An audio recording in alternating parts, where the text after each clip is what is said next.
Because I heard from Ricky, I heard from Jennifer, and we've heard from Greg. I have heard from Greg, and I've heard from Ricky. So he's going to be undetermined, depending on how long his meeting went. He had a 6 o'clock meeting. Okay. Call this meeting of the Williamson County Commission to order. First order on the agenda is the invocation by Commissioner Story and the Pledge of Allegiance by Commissioner Rainey. Please stand.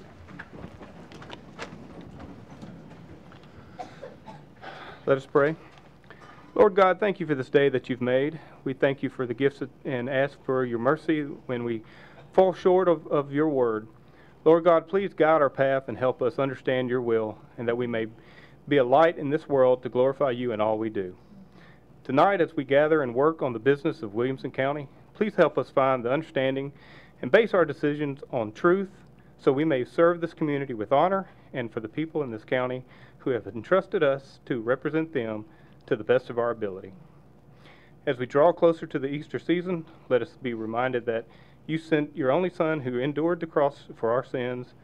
Let us not take for granted what the gift that is. Through your love we have never-ending grace and mercy. Let us now shine that love on one another. In Jesus' name I pray. Amen. Amen.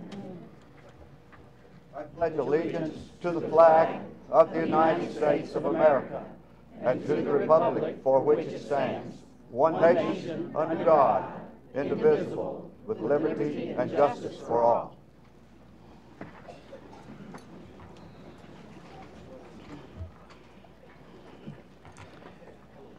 Next is roll call. Please press your yes button to confirm.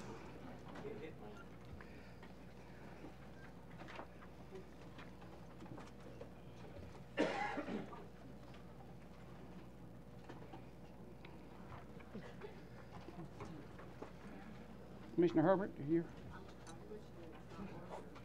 There it goes. That's a lot. All right, then I think that's everything. Call the roll, please.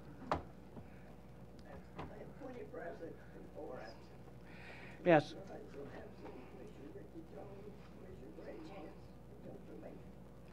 We have heard from Commissioner Mason is out of town. Commissioner Lawrence had a late meeting, says he would be late getting here.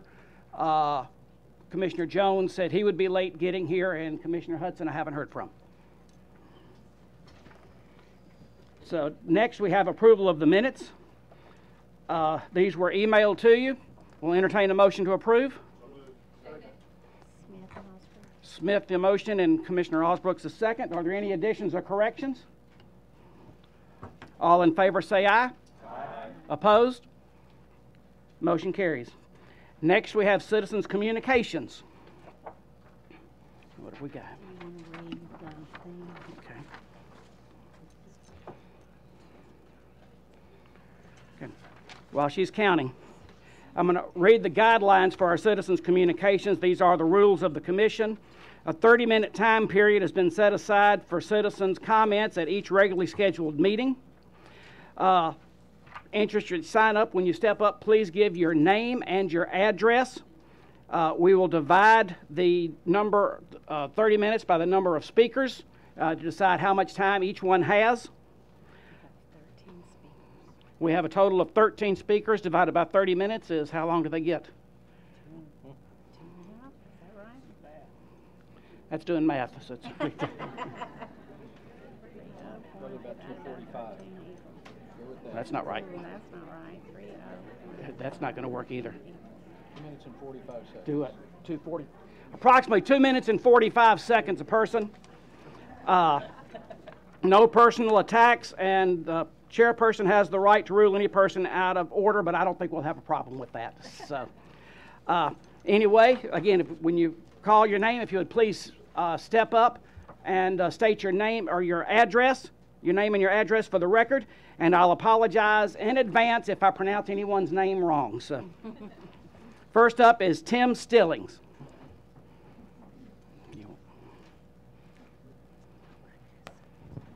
Mr. Mayor, Mr. Chairman, Commissioners, my name is Tim Stillings. I live at 1112 Glenbrook Drive in Franklin, and I'm chairman of the Franklin Special School District.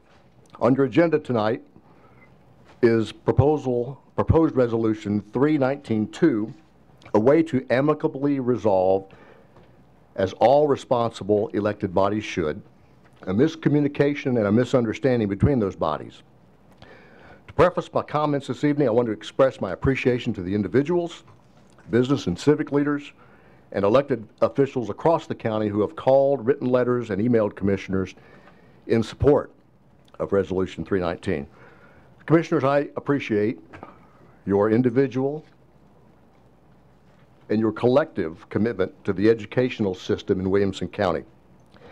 Clearly, you understand that a strong public education system is one of Williamson County's strong economic drivers. And I would argue that in any prosperous community, it is the strongest economic driver. Companies relocate here because the educational system in Williamson County provides a free and appropriate public education of the highest quality for the children of those employees. The educational system in Williamson County contains two very strong public school districts, the Franklin Special School District and the Williamson County School District. It's no secret that the populations served by these two public education school districts are very different. We embrace that. Yet, the results from each of these two systems are equally outstanding. The educational system we have here in Williamson County is good and it works. Now, of course, I'm a resident of the FSSD, and that means I'm also a citizen of the city of Franklin and a citizen of Williamson County, and I really can't think of any place else I would rather live. I consider the property taxes I pay each year to each of these entities as an investment in the community and in its people. A good example of how the property tax paid by FSSD residents like 15 myself seconds. is visible in the community is the school resource officers, funded through the sheriff's office and in part paid for by county taxes paid by FSSD residents. So Mayor and Sheriff, thank you very much for your support of those programs. Tonight we're going to talk about the local sales tax option and how that money is split. Your minute and 45, 2 minutes and 45 are up, I'm sorry. Okay. Do I get to come back and speak if anybody else comes short? If someone wants to yield your time, yes. Very good. Thank you, Commissioner. Next is Sandy Basinger Walker. Yes. Hey, my name is Sandy Basinger Walker. I'm also known as Fluffy to most of the people in this room. I live at 442 Essex Park Circle and have lived in Franklin since 1983. I have two grown children that went to Grassland Elementary, Grassland Middle, Brentwood High School, and I am blessed with 7 grandchildren, and they go to Williamson County schools and the FSSD schools as well. Man, what a blessing that this education system has been to my children and to my 7. When my husband and I read this resolution for the tax increase, it was an instant yes for us. We understood that it would benefit all the children of Williamson County in both school districts. And in my book, all means all. I didn't even entertain the idea that there would be any type of difference between the two schools. One of the things that I do in my life, I am director of facilities of a very large church in Brentwood. I know what it takes to build a building. I know what it takes to upgrade and improve a facility. It takes a lot of money. And that was one of the reasons why we were a definite yes on this tax increase, is so that all of our students, today's students, as well as the students that will come after these, will reap the benefit of what these dollars will do in their schools. So I implore you to vote yes. It's so important to our young people. Thank you.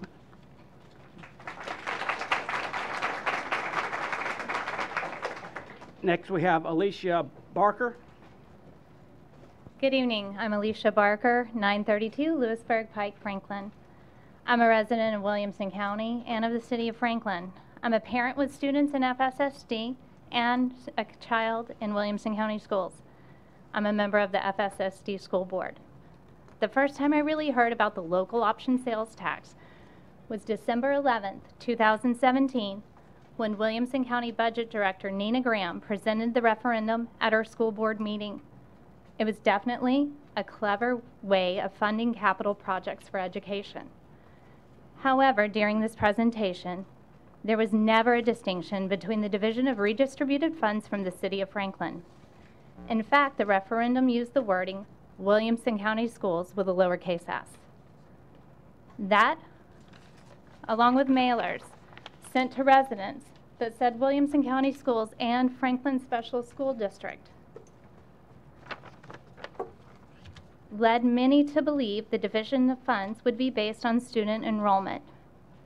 Instead, we feel misled. You're welcome to follow along in your packet on the bucket that shows the distribution of funds. The first page outlines the half-cent tax increase with an estimated annual addition of $23 million into education. Well, an estimated annual addition of $23 million. Where does it go? Well, half is dedicated by law to education. So that's $11.5 million. That goes into schools that is shared between Williamson County District and FSSD based on student enrollment. So that would be 8% to FSSD, 92% to Williamson County Schools. Now the other half goes back technically to the municipality in which the sale was generated. But those municipalities agreed to forfeit that funding back to the county educational system. We thought that was going to be similarly distributed to the other funds based on student enrollment. If that were to actually happen that way, you can see year 1, year 2, and year 3 in the buckets, where that $11.5 million, 0.92 would go to FSSD and 10.58 to Williamson County. But that did not happen, and right now as it stands, $34.5 million is going to Williamson County and none of that gifted funds to FSSD. We have capital needs too, and we are in Williamson County too. So please invest equally in all public students and schools in Williamson County. Thank you.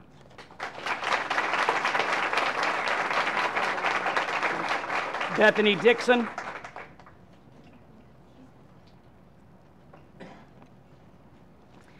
Hello, good evening. My name is Bethany Dixon, and my address is 1315 Houchin Drive. I am a resident of Williamson County and of the City of Franklin. I am a parent of an FSSD student and the aunt of 2 students of Williamson County schools. As you can tell, my roots are very firmly inside Williamson County. I grew up going to Franklin Special School District and graduated from Centennial High School in WCS. I'm here to respectfully ask you that you vote yes to Resolution 319-2 because every child in Williamson County, regardless of the zip code, deserves access to the same resources. The voters in Williamson County and Franklin Special School District voted for this resolution in good faith that this tax increase would apply to both FSSD and Williamson County schools. All the marketing materials from votesforschools.tn campaign created by the Chamber of Commerce, Williamson Inc., explicitly stated it was for both districts, as Alicia shared. Williamson County should honor the intent of the referendum's result, just as any business creates a contract with a client or a vendor with the intent to honor the spirit of the contract. The precedent established by law allocates the amount split using the proportional share formula by student enrollment, pro rata, for the first half of the 0.5% increase. And that same allocation should be applied at approximately 8% for FSSD and for Williamson County at 92%. And that should apply for those first 3 years, as stated in the referendum's proposal. Correcting the oversight by allowing the city and the county to disperse the funds proportionately to FSSD is still an overall investment for Williamson County as Franklin Special students feed into the district after 8th grade. I'm asking you to invest equally in all public students and schools in Williamson County. I am asking you to vote yes on 319-2. Thank you for your time this evening. Jennifer Morrison.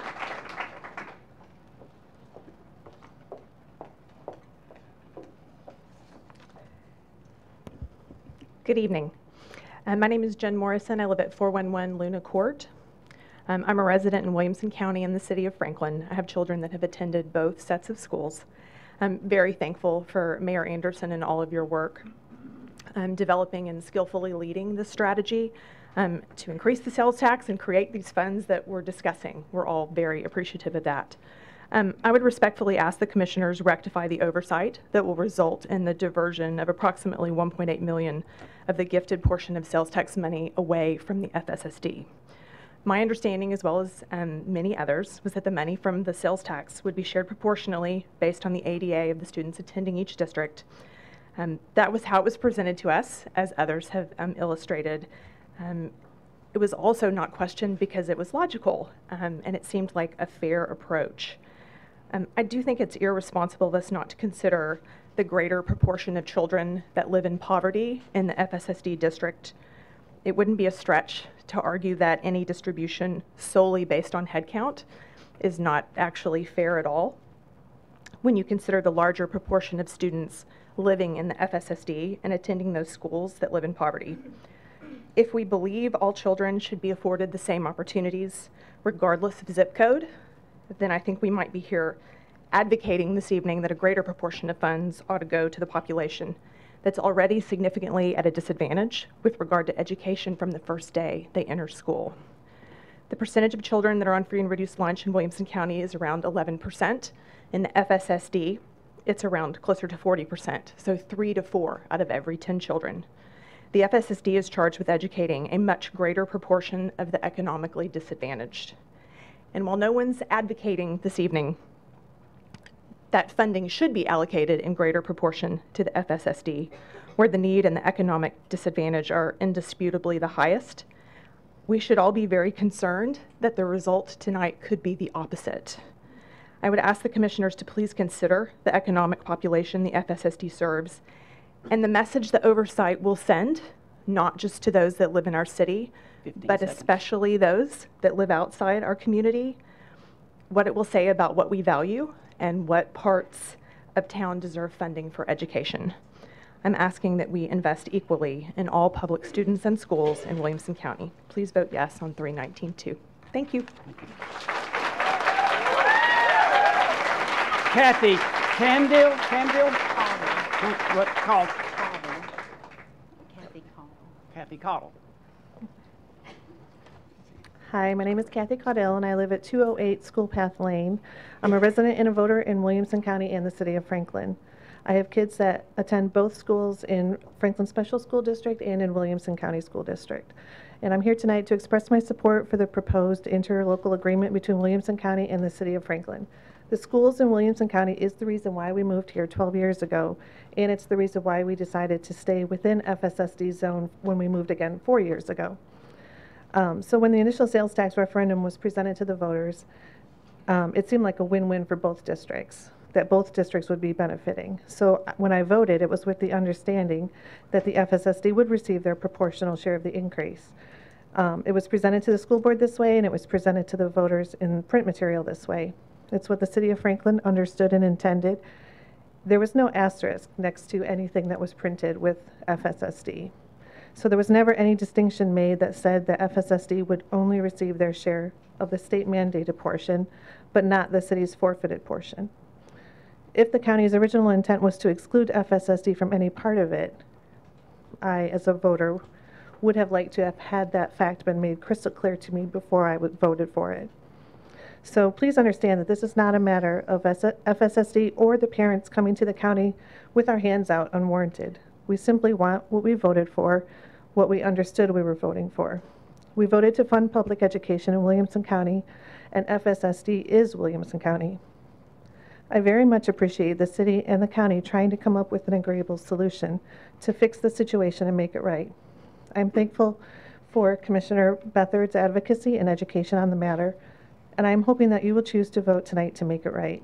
I'm asking you to invest equally in all public students and schools in Williamson County. I'm asking you to vote yes on 319-2. Thank you.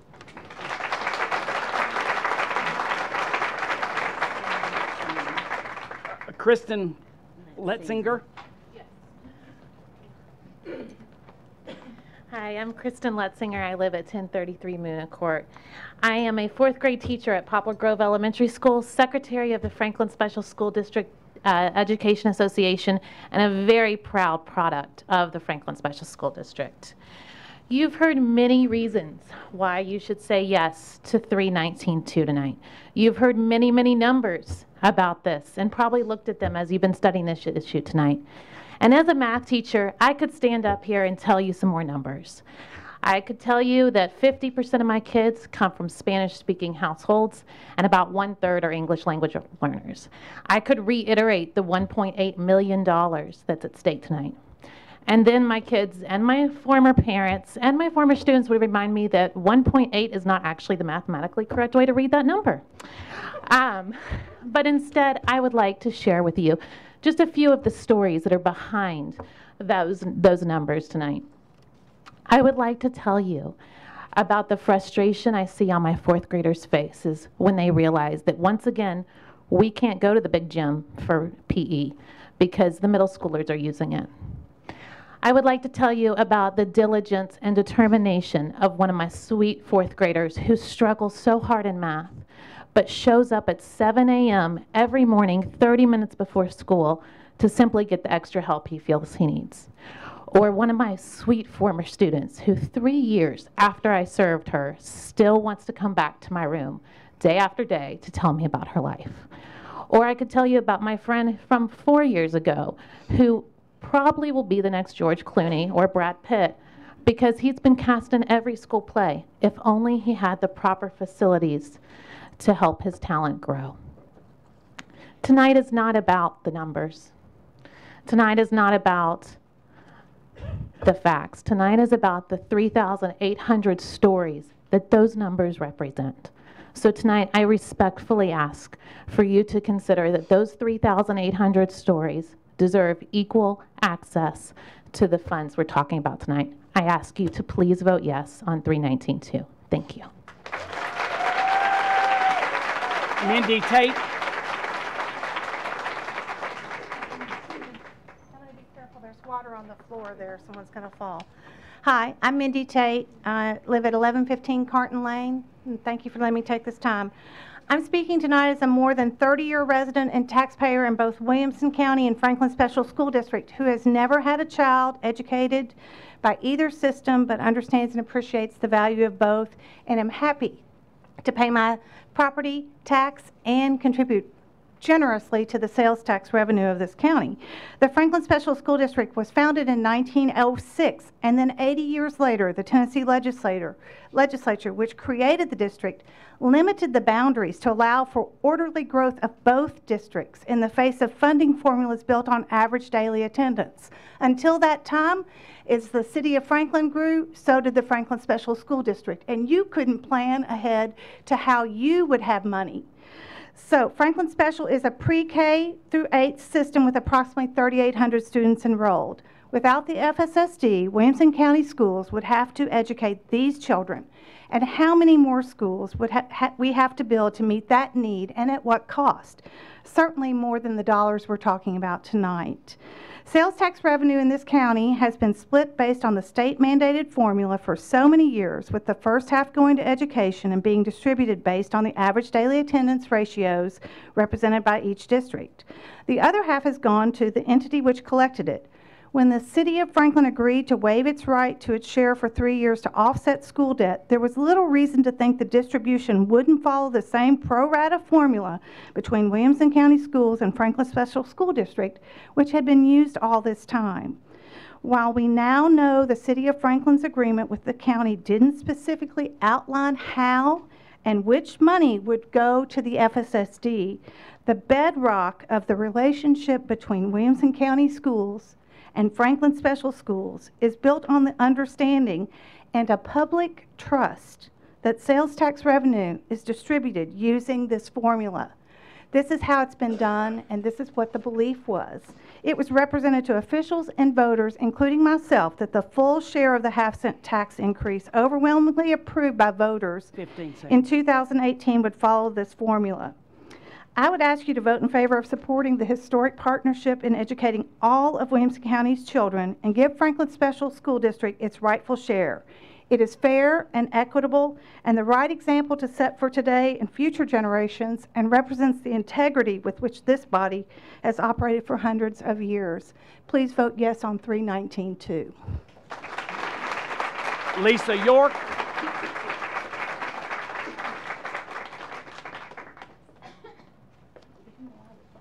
Good evening. I'm ceding my time to Tim Stillings. Is that how I need to do that? Yes. Okay. Mr. Stillings? Yes, sir. I will tell you that if you need it, we have accumulated a minute 45 from speakers that haven't used their time, so you have some extra if you need it. Thank you, sir. We will try to be fair. So the Franklin Special School District is a major component in this stellar county educational system, and we have capital needs as well that you previously heard about. And we've budgeted based on receiving those funds. I want to acknowledge the leadership of Commissioner Beathard in facilitating conversations between the City of Franklin, the FSSD, and Williamson County government, recognizing this issue as a classic miscommunication and misunderstanding. He presents to you tonight Resolution 319-2 as a plan to amicably resolve this. You may have heard from members of the Board of Mayor and Aldermen in Franklin about their understanding that the portion of sales tax revenue that the City of Franklin agreed to forfeit back to the educational system would be used also for schools in the FSSD. You've probably heard from other citizens via email, letters, and phone calls.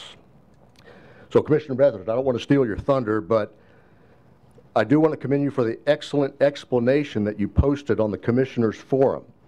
And I trust that each commissioner has had an opportunity to read this. It's very well explained, and it gets to the heart of the issue. It hopefully will bring you to the level of sense of urgency needed to resolve this issue tonight. Commissioners, this is a good solution. It's a good solution for every district in the county.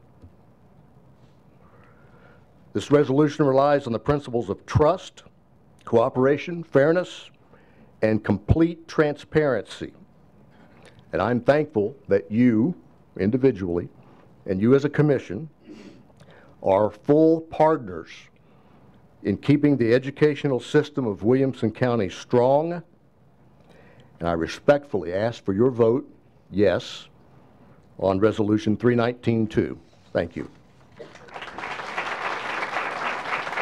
Brandy McCutcheon. Good evening. My name is Brandy McCutcheon, and I live at 503 Braylon Circle. I have 3 girls who attend schools within the Franklin Special School District. I am very involved with the FSSD, making this vote tonight personal.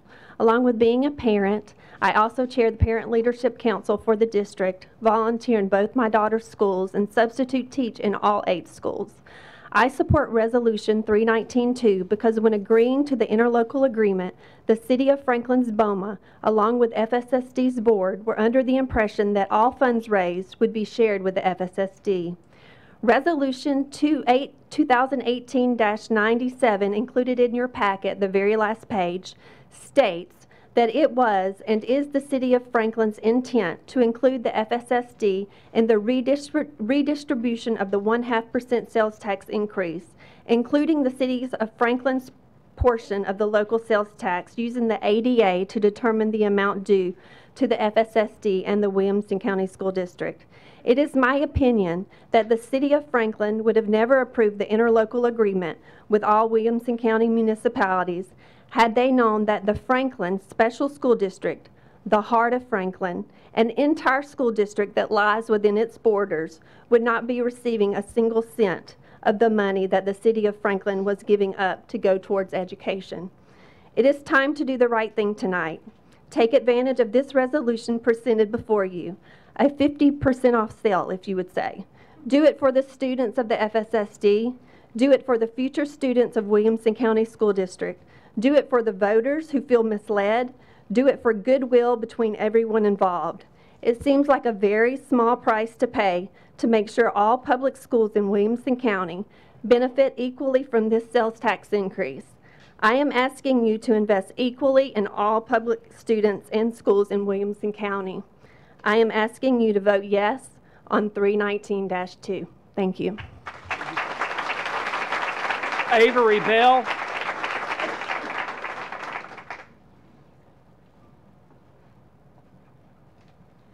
Hello, my name is Avery Bell and I live at 732 Meeting Street.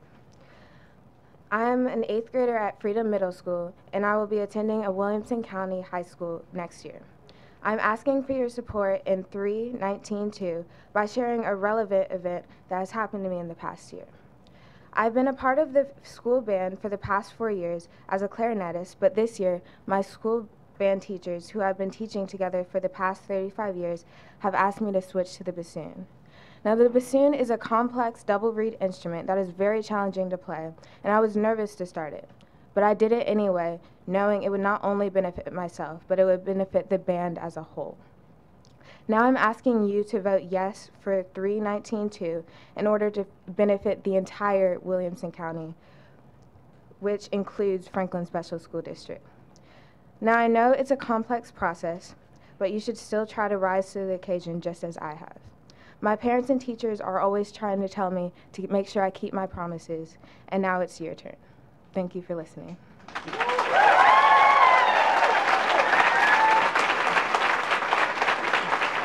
Elizabeth and Payton Bledsoe. Hello, my name is Elizabeth Bledsoe and I live at 1705 Tensell Circle in Franklin. I have 3 children in the FSSD. As a voter and a property owner in the city of Franklin, I feel misled on the county sales tax increase since my children's schools are not receiving additional funding from the city of Franklin. The marketing materials and discussions prior to the election implied that both FSSD and Williamson County School District would benefit. The sales tax increase was marketed as a countywide public education tax. FSSD students are receiving public education in this county. Voters like myself were under the impression that the FSSD would get a portion of both halves, and no one specifically stated otherwise. There wasn't a distinction made that FSSD would only receive the state-mandated portion before the vote went to the citizens. The Williamson County School District is receiving money from both halves, so why should an FSSD receive their proportionate amount of both halves? Tonight, I'm asking you to invest equally in all public students and schools in Williamson County. I'm asking you to vote yes on 319-2.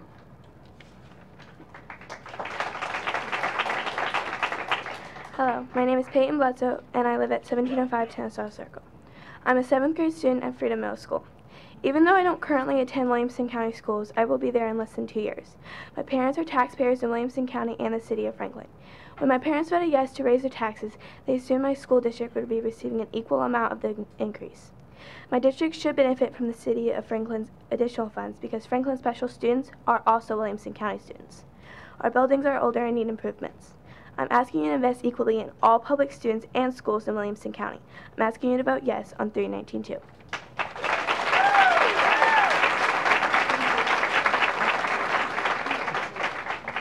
Chris and Taylor Marie Reid, excuse me. Don't know where that came from. Hello, my name is Taylor Marie Reid. I live at 801 Murfreesboro Road. I go to Freedom Middle School in the Franklin Special School District. I am in the 8th grade, therefore I will be attending a school within the Williamson County school system next year. It was understood by the people that the tax increase would benefit all schools inside Williamson County. The Franklin Special School District is within Williamson County, therefore one would conclude that FSSD is included in this benefit. This money that is in dispute would greatly and positively impact the current and future students. With this money, we can upgrade our athletic fields and equipment, roofs, bathrooms, technology, and so much more. I'm asking you to invest equally in all public schools and students in Williamson County. I'm asking you to vote yes on 319-2. Thank you.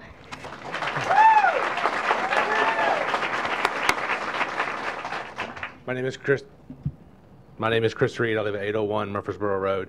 I am a father of 4 3 of them go to FSSD, and 1 is already at Williamson County Schools. I appreciate everyone listening tonight. I'm not going to belabor the same points over. My colleagues have done an excellent job in sharing that with you guys.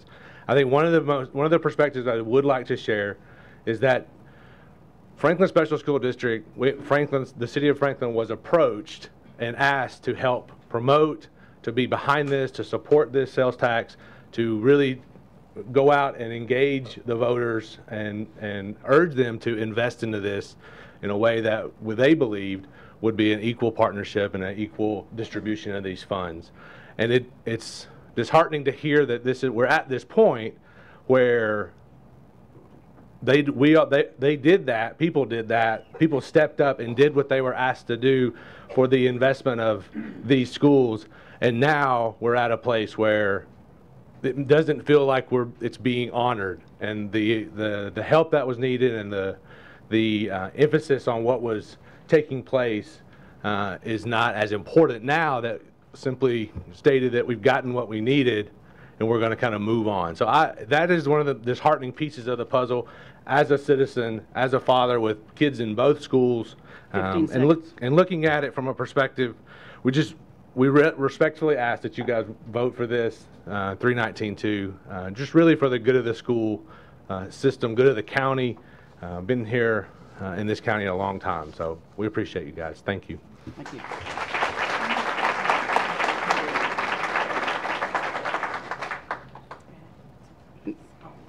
Okay.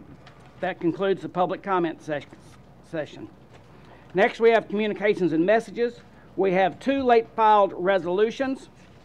Resolution number 3-19-14 and resolution 3-19-15 by rules. Are there any objections to hearing those 2 tonight? They're on the agenda. They're on the agenda before they are in appropriations. They were mailed out. They were included and mailed out. They're before other on the agenda.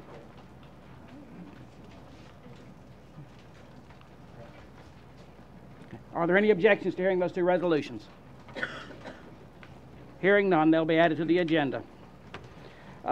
Next, we have Commissioner Chalfant for a proclamation. Okay, see you.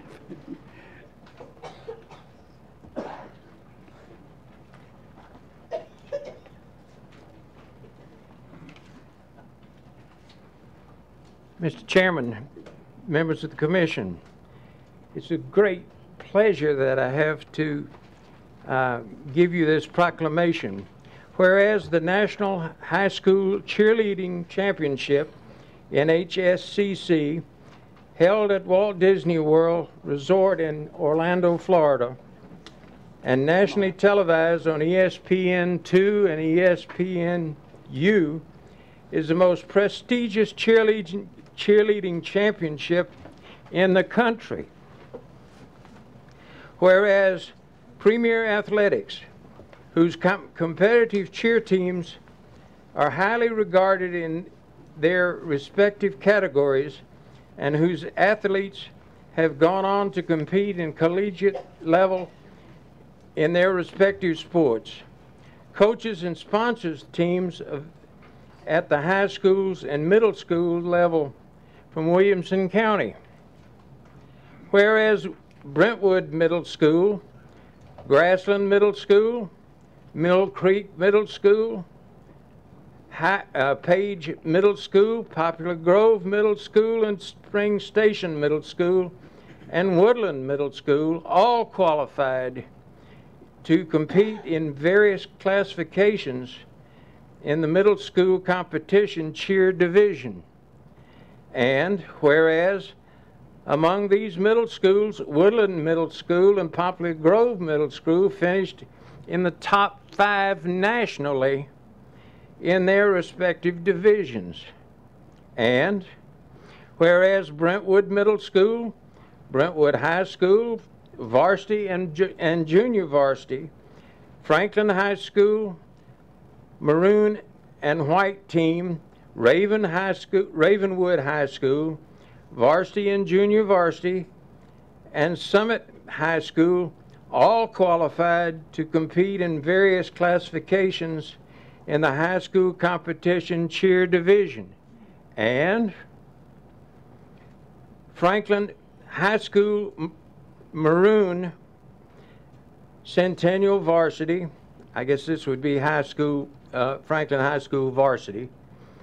Centennial Varsity, Centennial Junior Varsity finished in the top 5 nationally in their respective divisions. And whereas Franklin High School Junior Varsity, coached by Jessica Clark, Taylor Simone, and Sean Timmons, and whose members include Delaney Bland, Jackson Bush, Ella Bush, Boos, Corrine Connor, Sarah Scott Cook, Lauren Kundal, Victoria Garrett, Addison Mattolini, Jessa May Merrill, Carolyn Nada, Sophia Rotten, Carolyn Smith, Mary Darden Shears, Summer Schubert, Daly Wells finished first in the nation.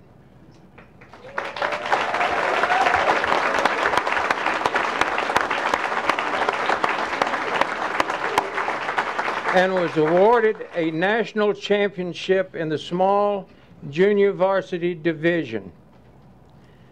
Now therefore be it resolved that Rogers Anderson, as mayor of Williamson County, Tennessee, and members of the Board of Commissions meeting in regular session this 11th day of March 2019, hereby congratulate all those athletes, coaches, and schools, and further recognize the level of excellence exemplified by the 2018-19 Franklin High School Junior Varsity Cheer Team. In witness thereof, he hereto set his hand and caused the great seal of the County of Williamson to be affixed at Franklin this 11th day of March 2019. Congratulations.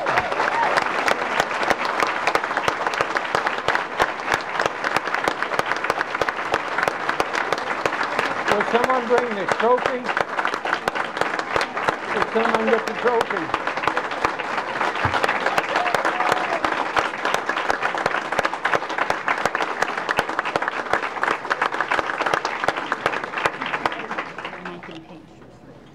And I have to tell you that we sneaked this one in because Sarah Scott Cook is my granddaughter.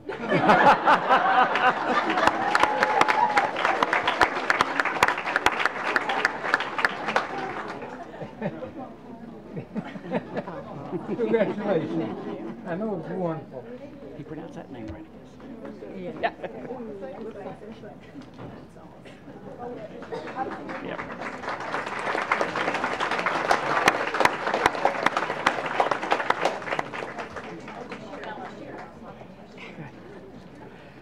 Next, reports of county officers. Mayor.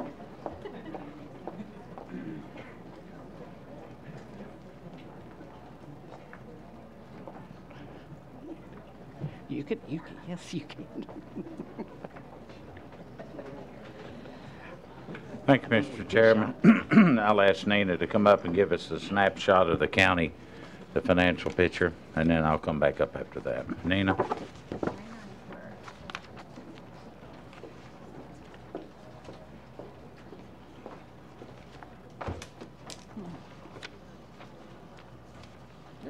Excuse me. Thank you, Mayor and Commission.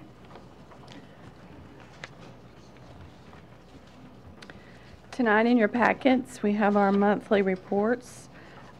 We have our January month-end budget report, reflection of the revenues collected and expenditures out to date. Those are in line with our projections for this time of year, and nothing unusual to report to you for that month. Also in your packet is the January collections of the privilege tax. We're a little over $1 million for the month of January. January of 18, we were at 1.3 million.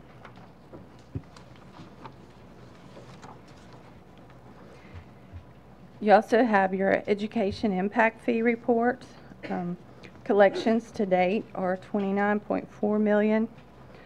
We've added a summary there to the left below the chart. And to date, our total net collections are 22.8 million. Protested fines 8.4. Remaining available is 14.4.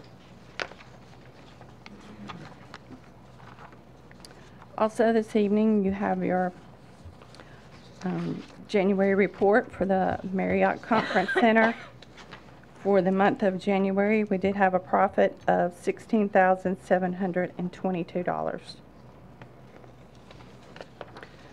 Those are our monthly reports, if anyone has any questions. Any questions of? Thank you.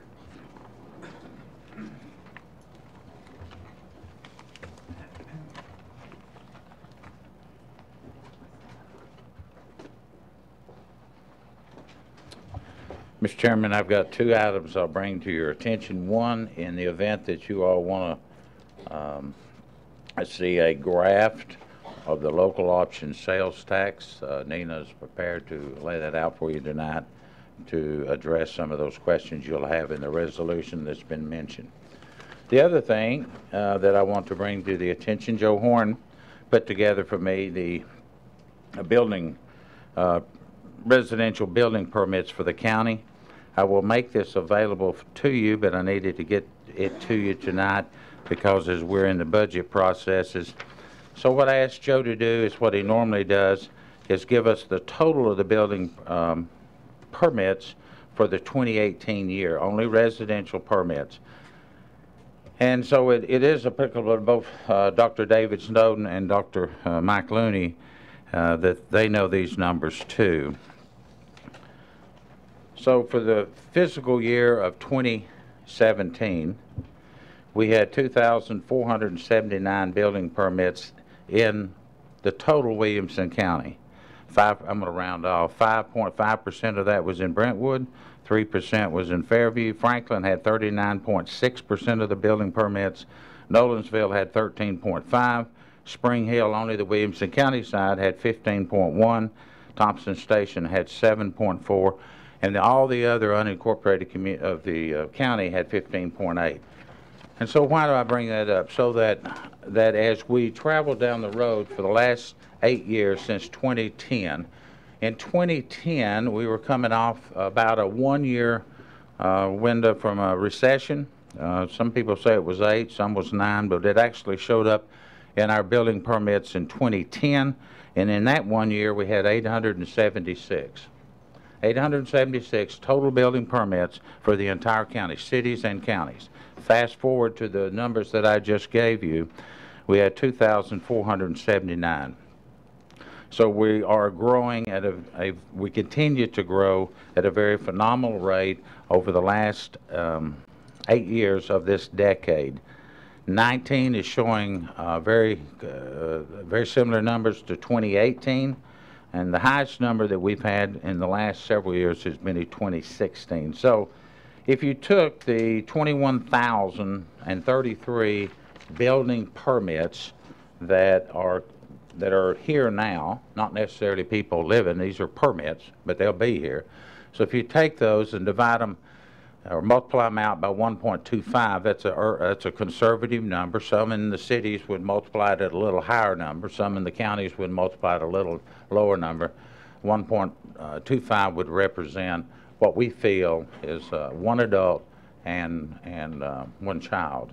So if you kind of move those numbers up and down. So in 8 years, we have grown just on an average of these numbers, just a minuscule number of 2,400 students. I think we all realize that's not what's happening in our county.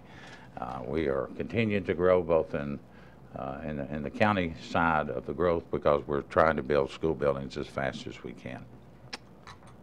Mr. Chairman, that's everything I've got. I'm sorry. Mr. Sturgeon. Thank you. Mayor, I wanted to ask if you had an update on our lawsuit regarding the educational impact fee. Commissioner, could I get legal counsel because he actually represented that? We had a hearing last Monday in front of Judge Martin, and we thought it went very well. I guess it was 2 weeks ago, actually. The transcript came back last week and was presented to the court, and we're awaiting his order. It took approximately 3 hours of argument time, but we felt like the court was well informed, had read all the pleadings and the briefs, so we're very happy with where we are. Any estimate on how much longer it's going to take? I would assume that regardless of the outcome, that it will be appealed, and the appellate process will take another year, 18 months would be my guess. Potentially, it could be then appealed to the state Supreme Court if they took it after petition. That's a permissive appeal. So you could still have a couple of years to go before we get to a final resolution of it. I see. Thank you. Are there any other questions? Were you so okay? Yeah. So all right. Is there anybody from the hospital here to answer the information on the hospital? I don't. Because there's like a $5 million shortfall in cash, and I just wanted to know why. I don't see anybody here from them tonight. So. The other thing is, Chairman, they used to give us comparative numbers, like this is what it was last year, this is what it is this year, and they've stopped doing that. So is there any way to correct that? We can ask. That's all I can. Yeah. So. Okay. Any other questions? The mayor. You. Next, Dr. Looney.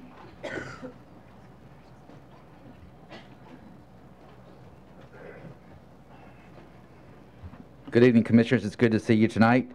We have one item before you tonight and appreciate your consideration of that matter. We have, as of the end of February, 40,821 students enrolled in Williamson County. Our fund balance is just under $13 million. We have several school construction projects and additions underway. Independence High School, the STEM building at Brentwood High School, Page Middle, Page High School, Scales, the Goosey Hill property, and we are making progress on the Henpeck Middle School property. That does not include renovation projects. I'd be glad to answer any questions that you might have. Are there any questions? Dr. Looney. Okay. Seeing none, thank you. Are there any other reports? Anyone else wishing to make reports? All right. Next, we have elections and appointments. Emergency. Can we do these all at once? We need to do them by district. You can do those all. Okay. Emergency Communications District Board of Directors, Districts 3 and 12, term expiring Jeff Graves, nomination Jeff Graves. District 8 and 9, term expiring Robert Ring, nomination Robert Ring. Districts 10 and 11, term expiring John Allman, nomination John Allman. We entertain a motion. Okay. Commissioner Webb the motion, Commissioner Jones the second. All in favor, say aye. Aye. Opposed? Motion carries. Regional Planning Commission, 4-year terms expiring in March of 23. Term expiring Sammy McCoy, nomination Sammy McCoy. Term expiring John Lackey, nomination John Lackey. Entertain a motion. Move for approval. Second. I didn't hear the motion. Who was the motion? Okay. Rainey the second. Okay. All in favor, say aye. Or is that aye? Opposed? Okay, we have one opposed. So we had one opposed. So it'd be 20 yes, one opposed. Sports Authority filling an unexpired term expiring in June of 2020. Resigned Gary Cooper. Nomination Paul Jeter. Excuse me. Commissioner Williams the motion, Commissioner Smith the second. All in favor say aye. Aye. Opposed? Motion carries. The Highway Commission, Northeast District, term expiring, a 2-year term expiring in March of 2021. Term expiring Charles Wilson, nomination Charles Wilson. Okay. Northwest District, term expiring Stan Tyson, nomination Stan Tyson. Who made the first? Okay. We had Brian of the first one, and who was the second on the? Commissioner Williams on that one. And on the second one, we had Commissioner Smith the motion. Was that no? Williams on the motion.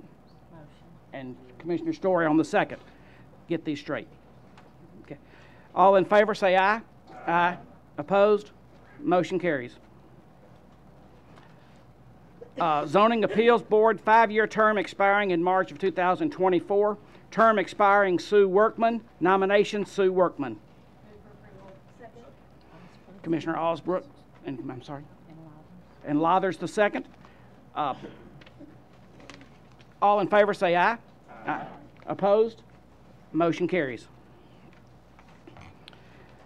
Next we have the consent agenda. The only thing on the consent agenda was the notaries. Entertain a motion. So moved. Second. Commissioner Webb the motion, Commissioner Smith the second. This is loaded on the machine. If you are in favor, press your yes button. Opposed, your no.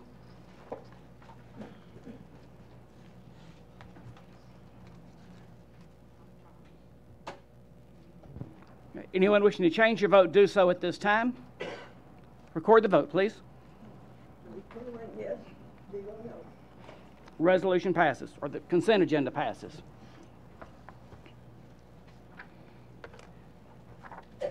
Next, Resolution 3-19-2.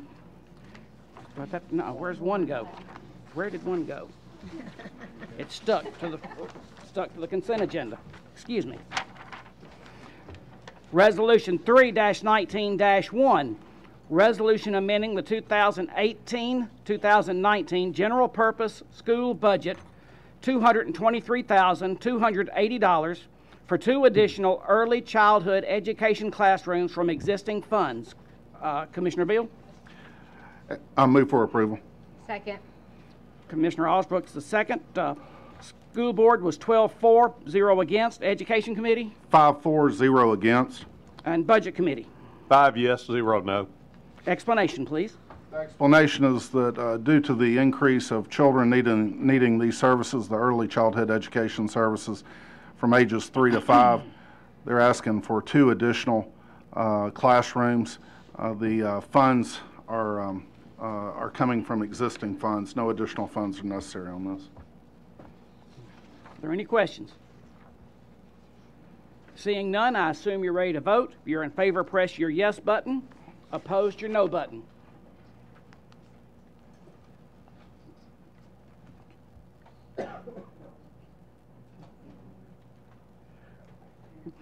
Anyone wishing to change your vote, do so at this time. Record the vote, Ms. Anderson. 21 yes, 0 no. Resolution passes.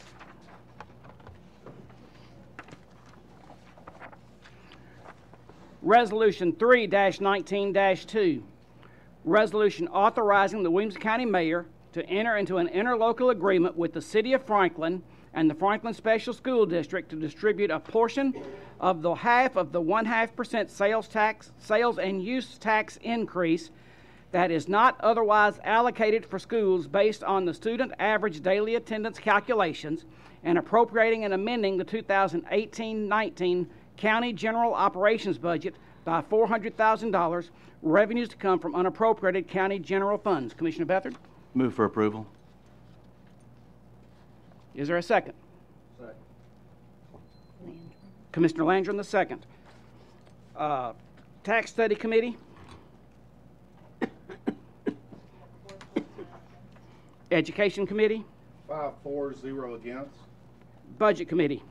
1 yes, 3 no, 1 abstention. Okay, explanation, please. Thank you, Mr. Chairman. Every conversation I've had about this resolution, I've started it out the same way, and I want to do that here and start by saying there are no bad guys here.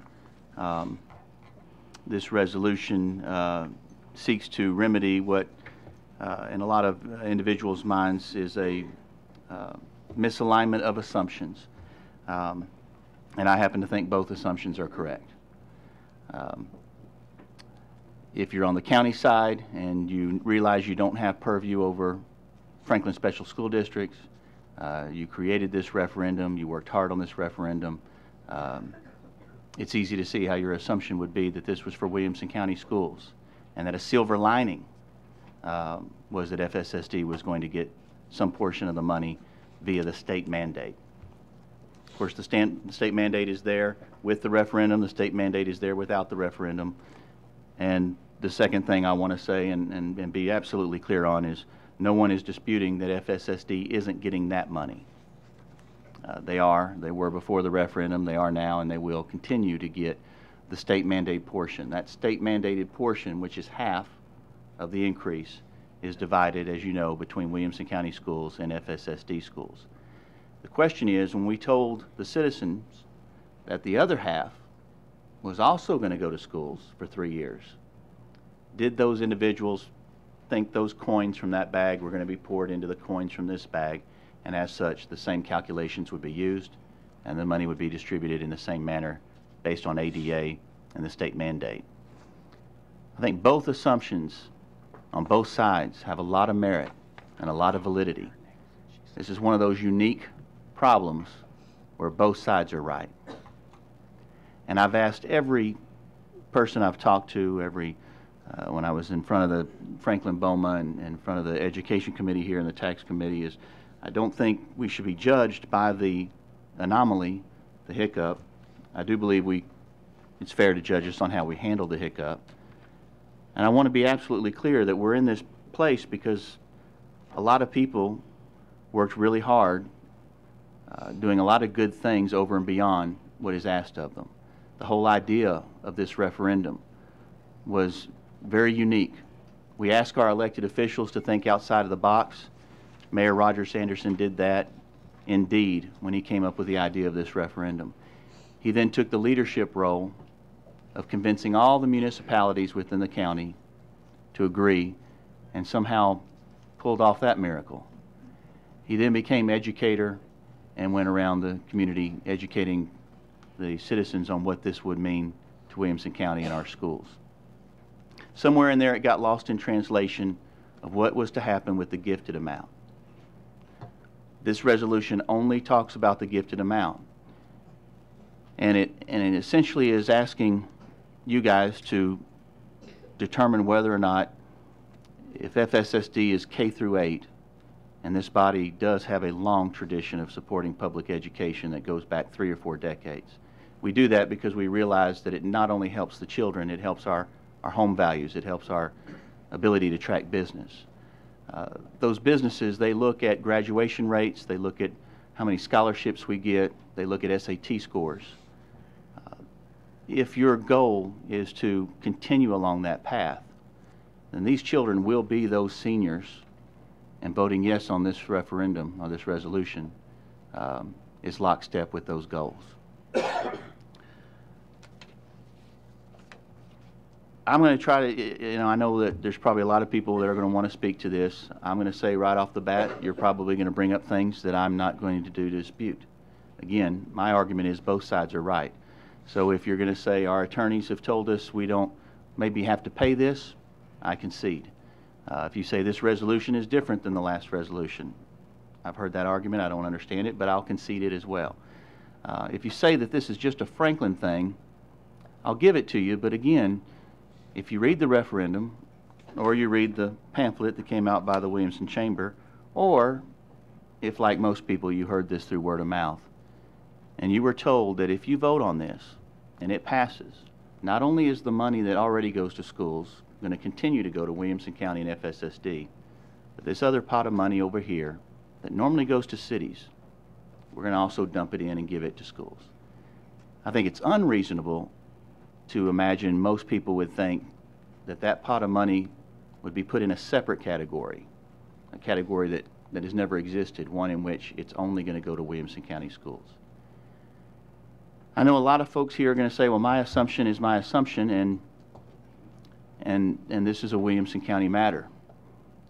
To you, I'd want to remind you that we didn't vote on this. We handed the keys over to the public.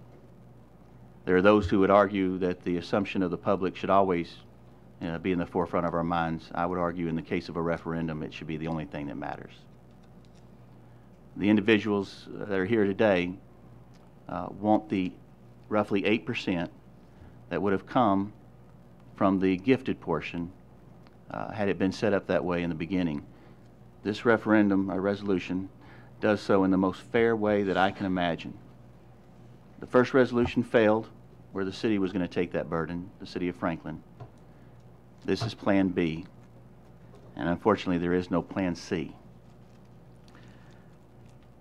One of our fellow past commissioners, I won't name them unless the individual here closest to them wants to, but used to always say, we either all eat steak or none of us eat steak. To me, this resolution speaks well to that. And we also know that every dollar we put towards education pays back dividends you can't find anywhere else. So if this does end up being $400,000, and Nina has said she's figured it high just to be on the safe side, probably be somewhere between $280,000 and $400,000 per year. We'll get that back. We'll get that back with every child that goes into Williamson County schools and graduates and helps build on the success that this board has represented for many decades. In Williamson County, our schools are our oceanfront property. And this resolution asks you to not only help the children for their future, but to help the children for our future. Thank you, Mr. Chairman. Commissioner Sturgeon, you co-sponsored. Do you wish to speak? Do I wish to speak? Yeah, I'd like to point out that in the tax study committee, I don't think our discussion covered all the facts. And we were under the impression in the tax study committee meeting that Franklin Special School District was getting none of the tax increase. And if I had realized that, I think we would have had a more extensive discussion. I think right now I've gotten lots of emails that have said that they're not getting their fair share and it's not equal. And I haven't got enough information to determine if that's even true or not. So I personally would feel more comfortable if we deferred this resolution until our committees could meet and hash through all the information, not just respond to an emotional situation.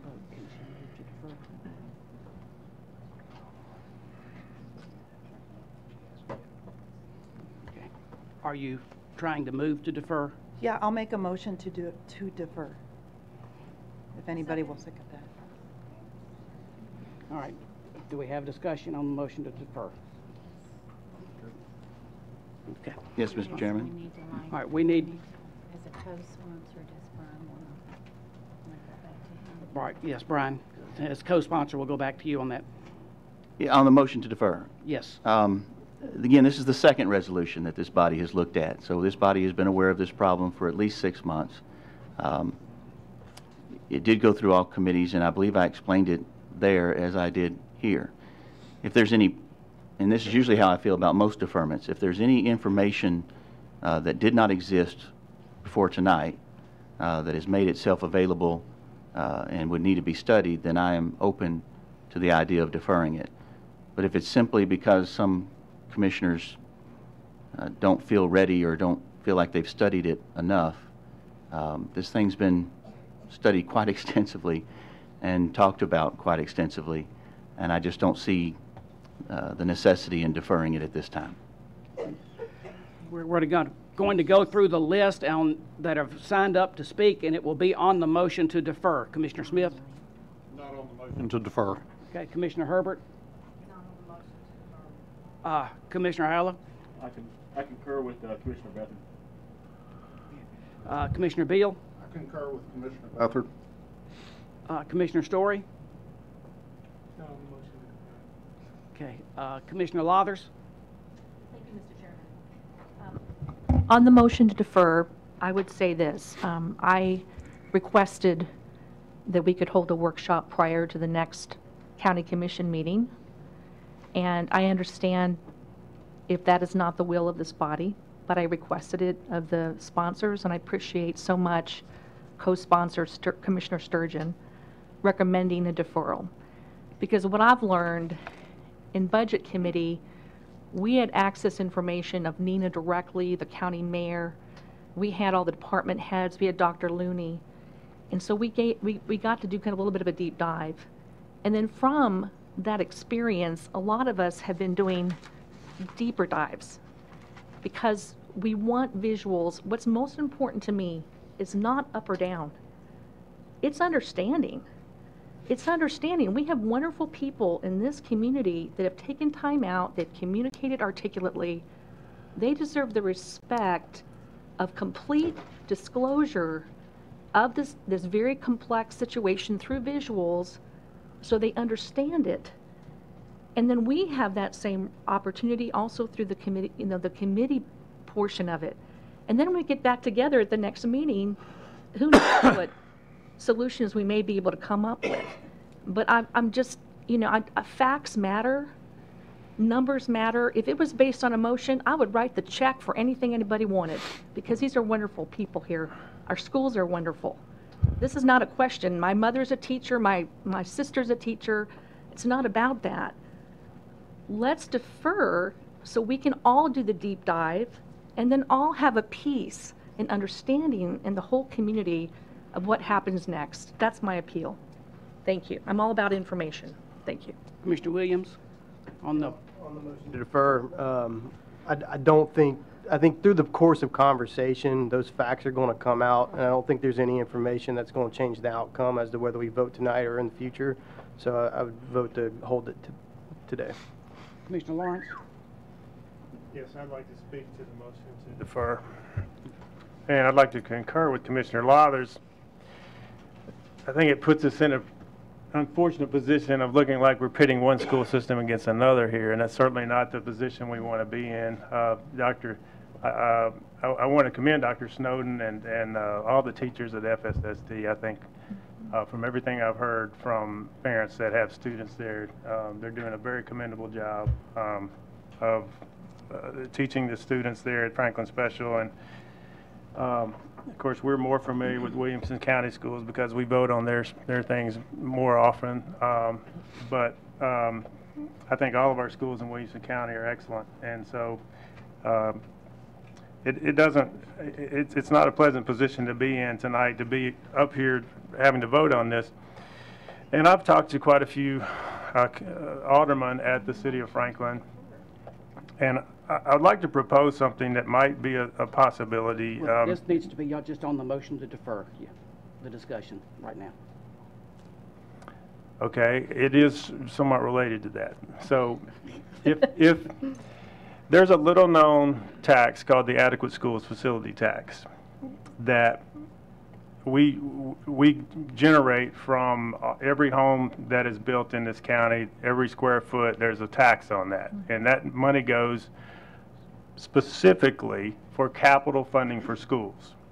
And every municipality gets a portion of that fund, of that tax. Now, the last time, it's true, we voted on this 6 months ago, and when we voted on it, we basically said it's okay if Franklin wants Franklin Special to get the money and they pay for it, that's okay.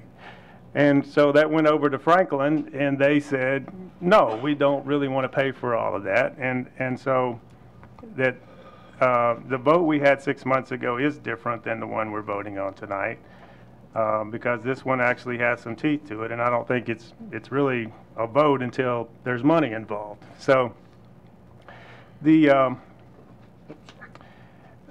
conversation I had today with some of the city aldermen is that Franklin has money in their fund. At the end of the fiscal year last year, they had $5 million in the Adequate Schools Facility Tax.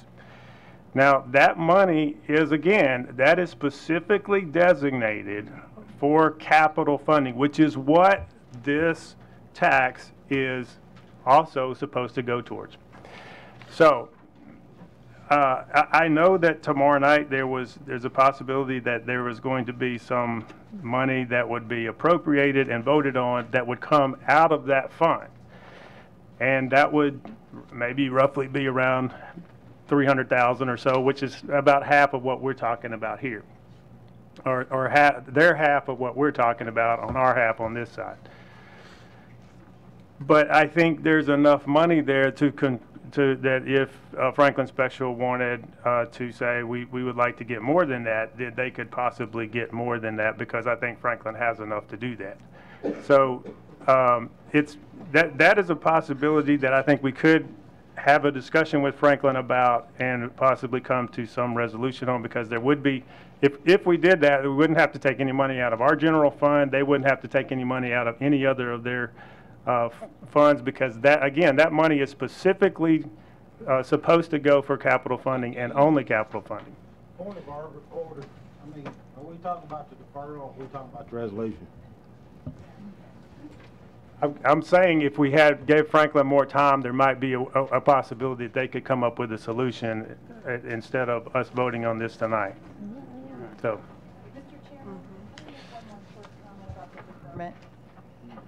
I'm trying to push a button, it won't take it, so. Hang on. We've got it. Is there anyone else that's on the board wanting to speak to the deferral? No, then okay, go ahead. Thank you very much. I just want to make a point. I've had a couple of my constituents say, hey, if you give them money out of the general fund, you're taking my tax dollars and giving it to Franklin Special School District. And I don't know if that's true or not. And so that's one of the things I'd like to hash out, and whatever it takes, a work session or what. Somebody needs to prove to me that I'm not giving our county taxes that come from Brentwood and Fairview or wherever and giving it to Franklin Special School District. Thank you. Okay. Again, this is on the motion to defer. Is there any other discussion on the motion to defer? Yes. Could we have Ms. Graham present her flow chart before we vote? Pull your mic over to you. I'm sorry. Could we have Ms. Graham present her flow chart before we vote on the deferral motion? Yes. Okay. Miss Nina, are you?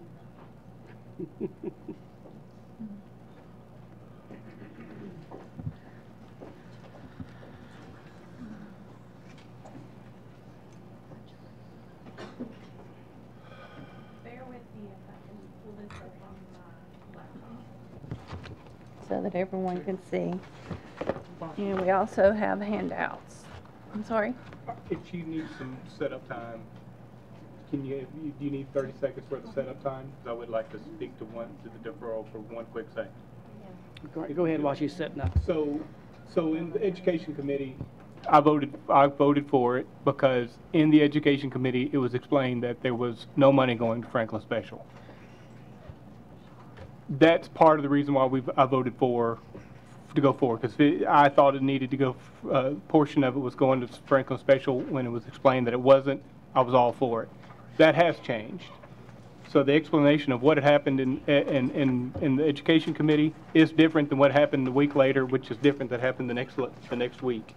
So that's part of the reason why I think a deferral is needed, is because things have changed pretty fluidly, and at least from my standpoint, and as what has been said, if other municipalities raise question about their portion of taxes going to something that isn't in their jurisdiction, they may have issues as well. So instead of jumping on something to create another problem, I do think we need to have a more well-rounded understanding before we move forward.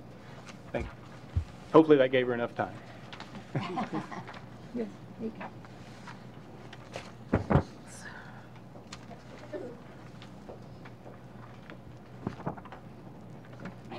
Oh.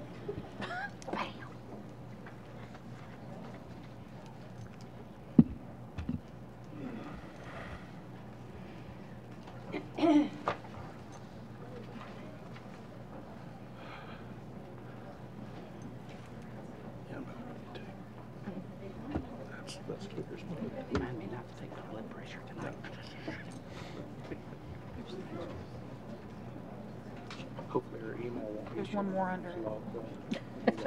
They funny cat videos she's watching. Mm-hmm.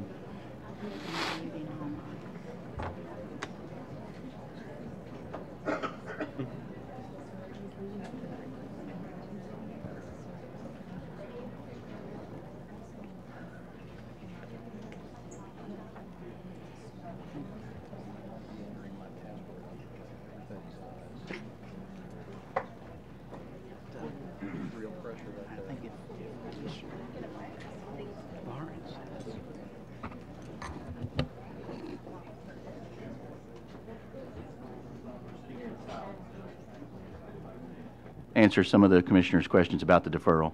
To Commissioner Sturgeon's question, yes, it will come out of the general fund. And to Commissioner Story's question, yes, it is true that FSSD is getting their portion of the state mandated portion. We couldn't stop that if we wanted to. It's the gifted portion that they're getting nothing out of. What I prefer to do is if there are other questions, we'll answer them right here so that the individuals who came out here tonight don't have to go through all of this again.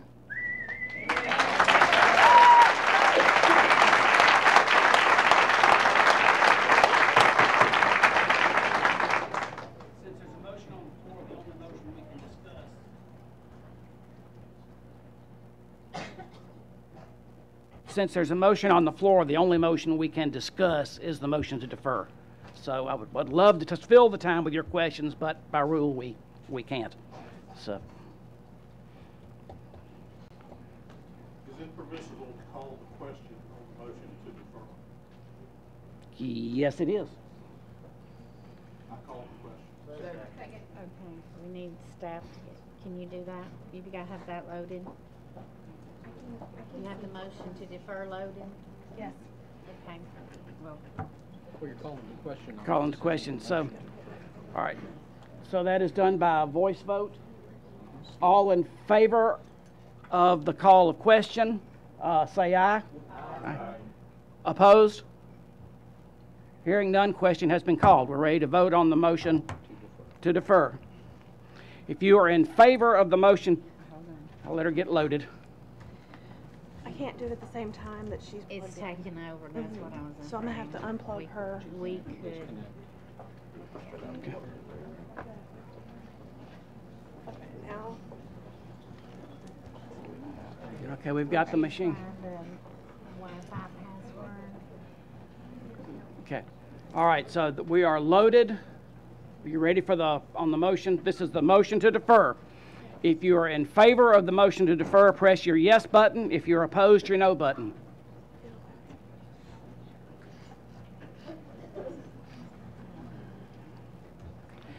Anyone wishing to change your vote, do so at this time. Record the vote, Ms. Anderson. 10 yes, 11 no. Motion to defer fails.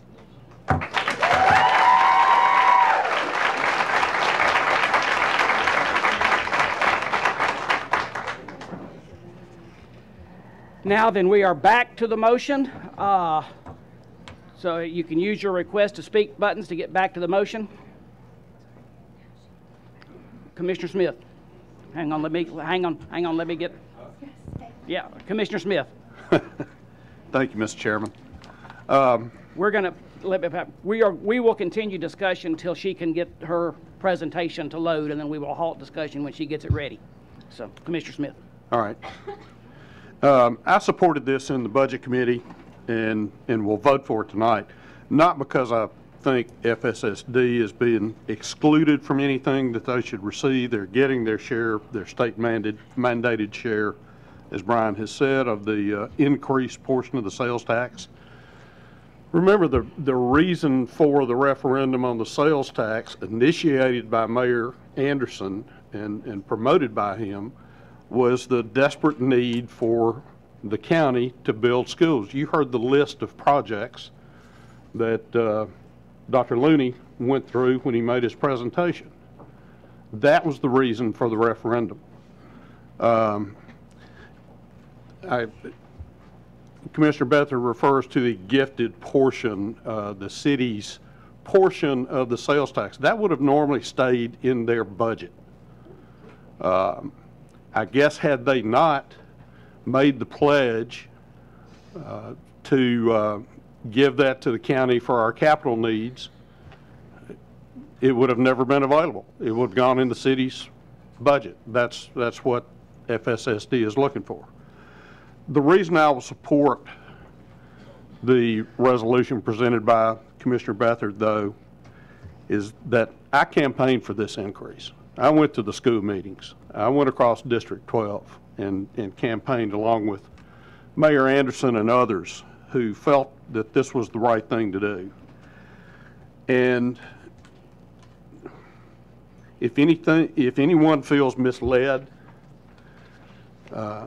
or think that the reason for the increase was misrepresented, even unintentionally, and I was part of that, I want to correct that.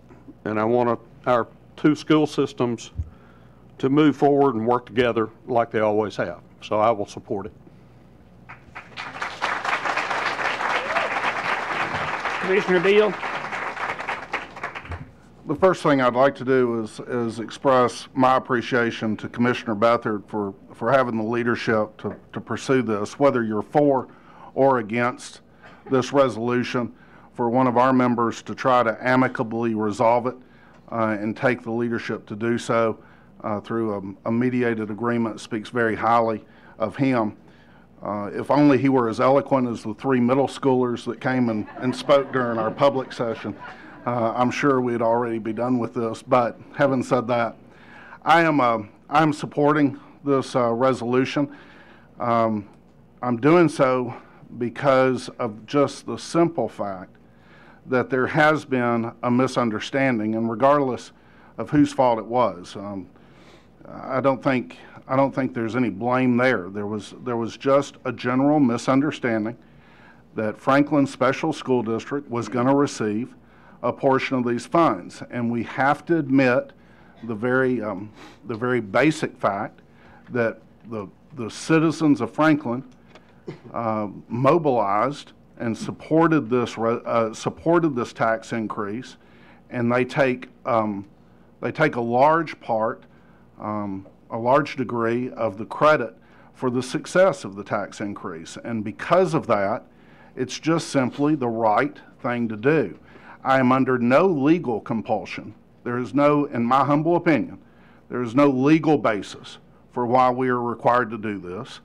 To be completely blunt, there were several emails that were received that said that the commission has somehow defrauded the voters. Certainly that did not occur, and to be blunt, it's a ludicrous argument. But at the base, again, it is just simply the right thing to do in this particular case. They moved it forward. They helped pass it.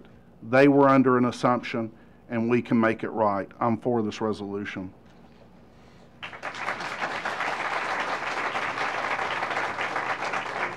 Commissioner Aiello. I have heard overwhelming support from voters for this proposed resolution and frustration as to why this tax issue is even a question now before the commission, as I'm sure many other commissioners have here who are sitting in this room. Many of my constituents have stated their position that they understood either through reading the mailers sent out by Williamson, Inc., or hearing from county, city, or school officials, or from advocates for this tax increase, that the funds received and deferred for county improvements for schools will be split on the statutory, traditional, proportional split between our two districts.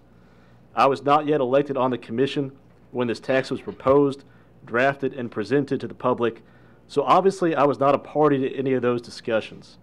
I've read the tax bill, the interlocal agreements multiple times, and watched the commission meeting tapes where this bill was proposed and passed for vote to the county. Both of those are all surprisingly silent on this issue now before us. Even as a practicing attorney, I'm left with question in my mind as to the city and county's intent on this issue. I think it is absolutely reasonable for all of the voters I have heard from to have understood they were funding capital improvements for both school districts with this tax increase. The phrase that keeps popping up and my conversations from citizens who voted or supported this tax increase last year is a vote for the tax is a vote for schools. The question in my mind is, would this tax increase have passed if the understanding between our governing bodies was not to continue this proportional split? Each of the conversations I have had with my constituents, if they are any indication of this question, the answer is no. What I want to know is, was this tax issue now facing a commission ever discussed in committee or with the city municipalities prior to presenting it to the public, or later addressed during the promotional period? The answer seems to be no to that question.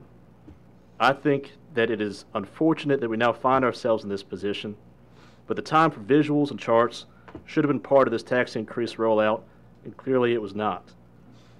By turning this decision of the tax increase over to the public with this ambiguity present and without that discussion, the problem we now face is of our own making. We now have the option of sharing the burden of this error with both the county and the city of Franklin. To me, the only viable path forward to preserve the strong relationship and trust between our two districts is a vote for this resolution.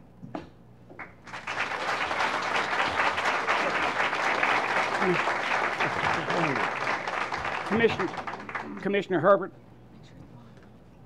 I understand why the Franklin Special School District misunderstood this, but I'd like to provide some information for the new commissioners and the public. In 2013, the county chose to put SROs in all the elementary schools, which cost a lot of money. We also chose, for the safety of the Franklin City children, to put SROs in their schools also. That is a cost of $680,000 to the county that they're not responsible for. It is really the responsibility of the Franklin Special School District and the City of Franklin Police Department to provide those, not us. So I feel like we have been more than generous. I mean, we have spent over $3 million in the last 5 years to cover those SROs because we want all the children to be protected. But, you know, I feel like this is kind of pushing it. And I mean, should we still cover the SROs? I mean, the City of Franklin should be covering those. You know, I represent rural areas, so people in my areas are paying for Franklin Special School District expenses they're not supposed to.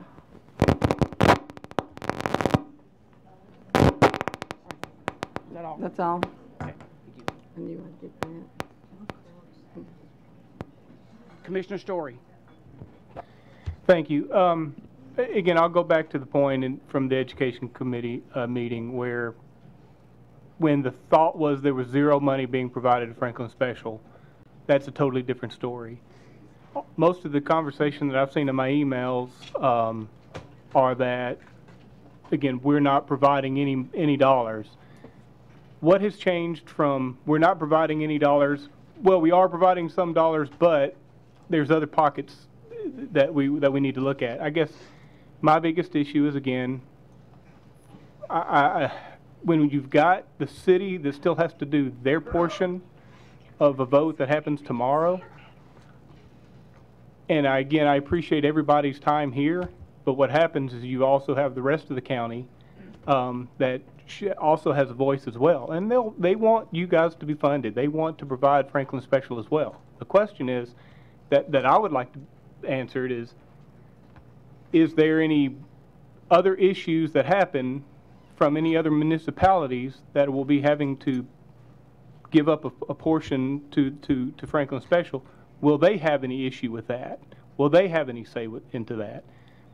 That's what I'm not sure of. I don't know if that can be answered or if that's even an issue. And if it is an issue, if we vote for this tonight, do we open ourselves up for a different talk in a month from now, 2 months from now, because another municipality has an issue? That's my only fear and question. Thank you.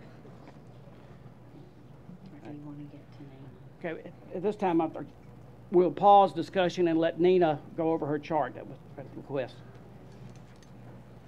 Until the commissioners determine Commissioners, if you want to turn your monitors on, you can. This will be on the bottom bottom right-hand button on your monitor, and this will come up in front of you.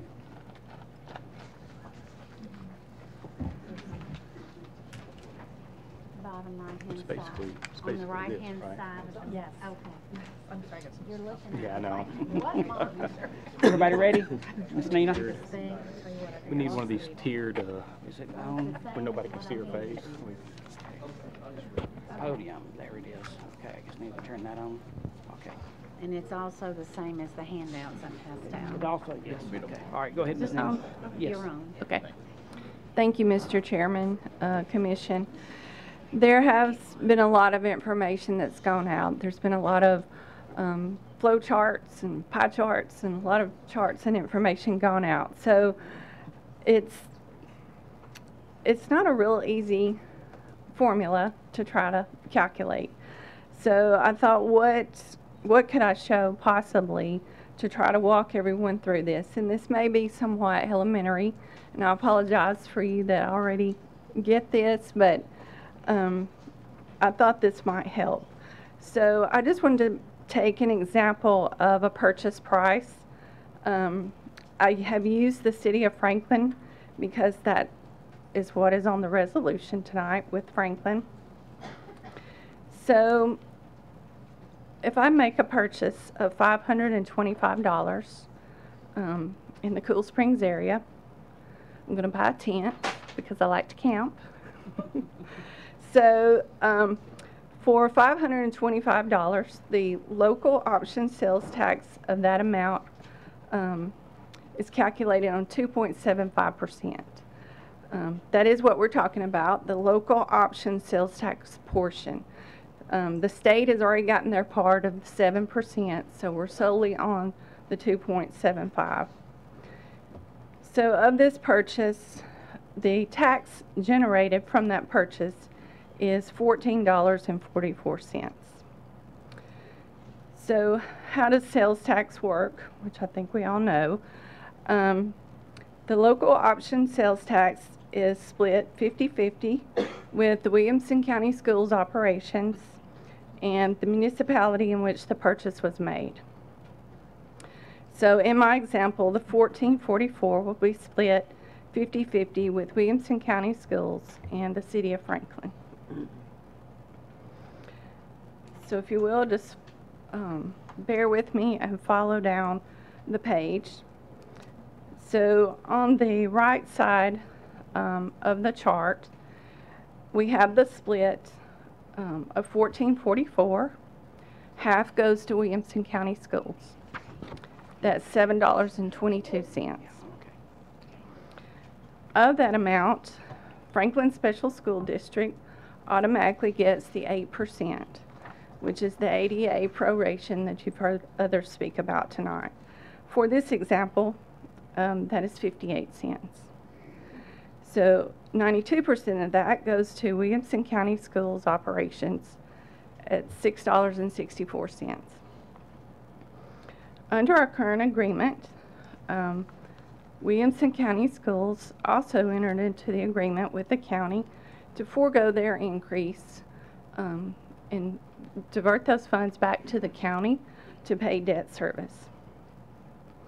So of the $6.64 that's left for Williamson County Schools, that would be allocated at the old rate of 2.25% or $5.45 back to their operations, with the school's contribution to the debt service of $1.20.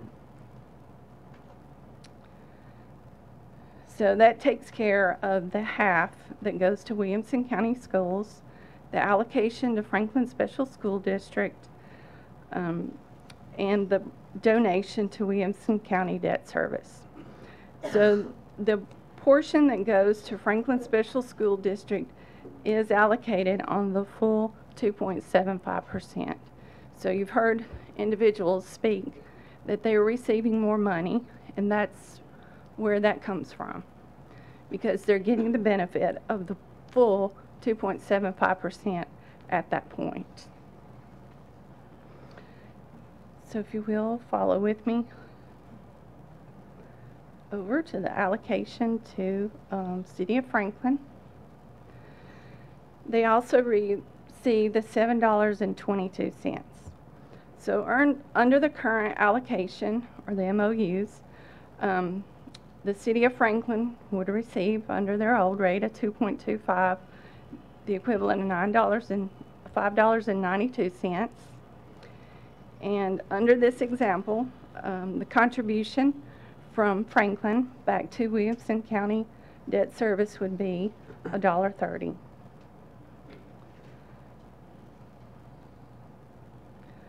Under the proposed allocation, the allocation from the City of Franklin would remain the same as what I just went over. 2.25%, $5.92 of this purchase would go to the City of Franklin, and the City of Franklin's donation to the Williamson County Debt Service would be $1.30. And that would not change. This is the way it's currently allocated under the MOUs. So what is being questioned is the next part. Williamson County government is being asked to contribute to FSSD from the county general fund. So all the discussions are really the calculation on how that contribution, how we would come to the number for that contribution. So the contribution will be calculated on the split based on the ADA of the actual donation from the City of Franklin. So in this example, $1.30 would be multiplied by the 8%, 10 cents, and that would be split between the county and the city.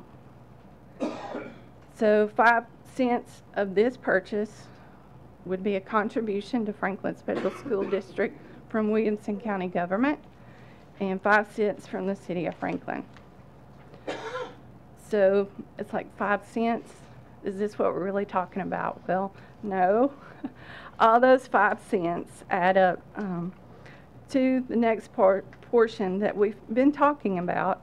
The $7 to $7.5 million is the increase that Franklin is estimated to receive from the sales tax increase. So 7.5 million times the 8% is 600,000. So that is proposed to be split between Williamson County government as a contribution to FSSD of 300,000 and City of Franklin making the same contribution of 300,000. I know that's simplified and it's several steps, but I think we needed to go through the whole process to get to the bottom of what is the actual question tonight. So are there any questions? We have.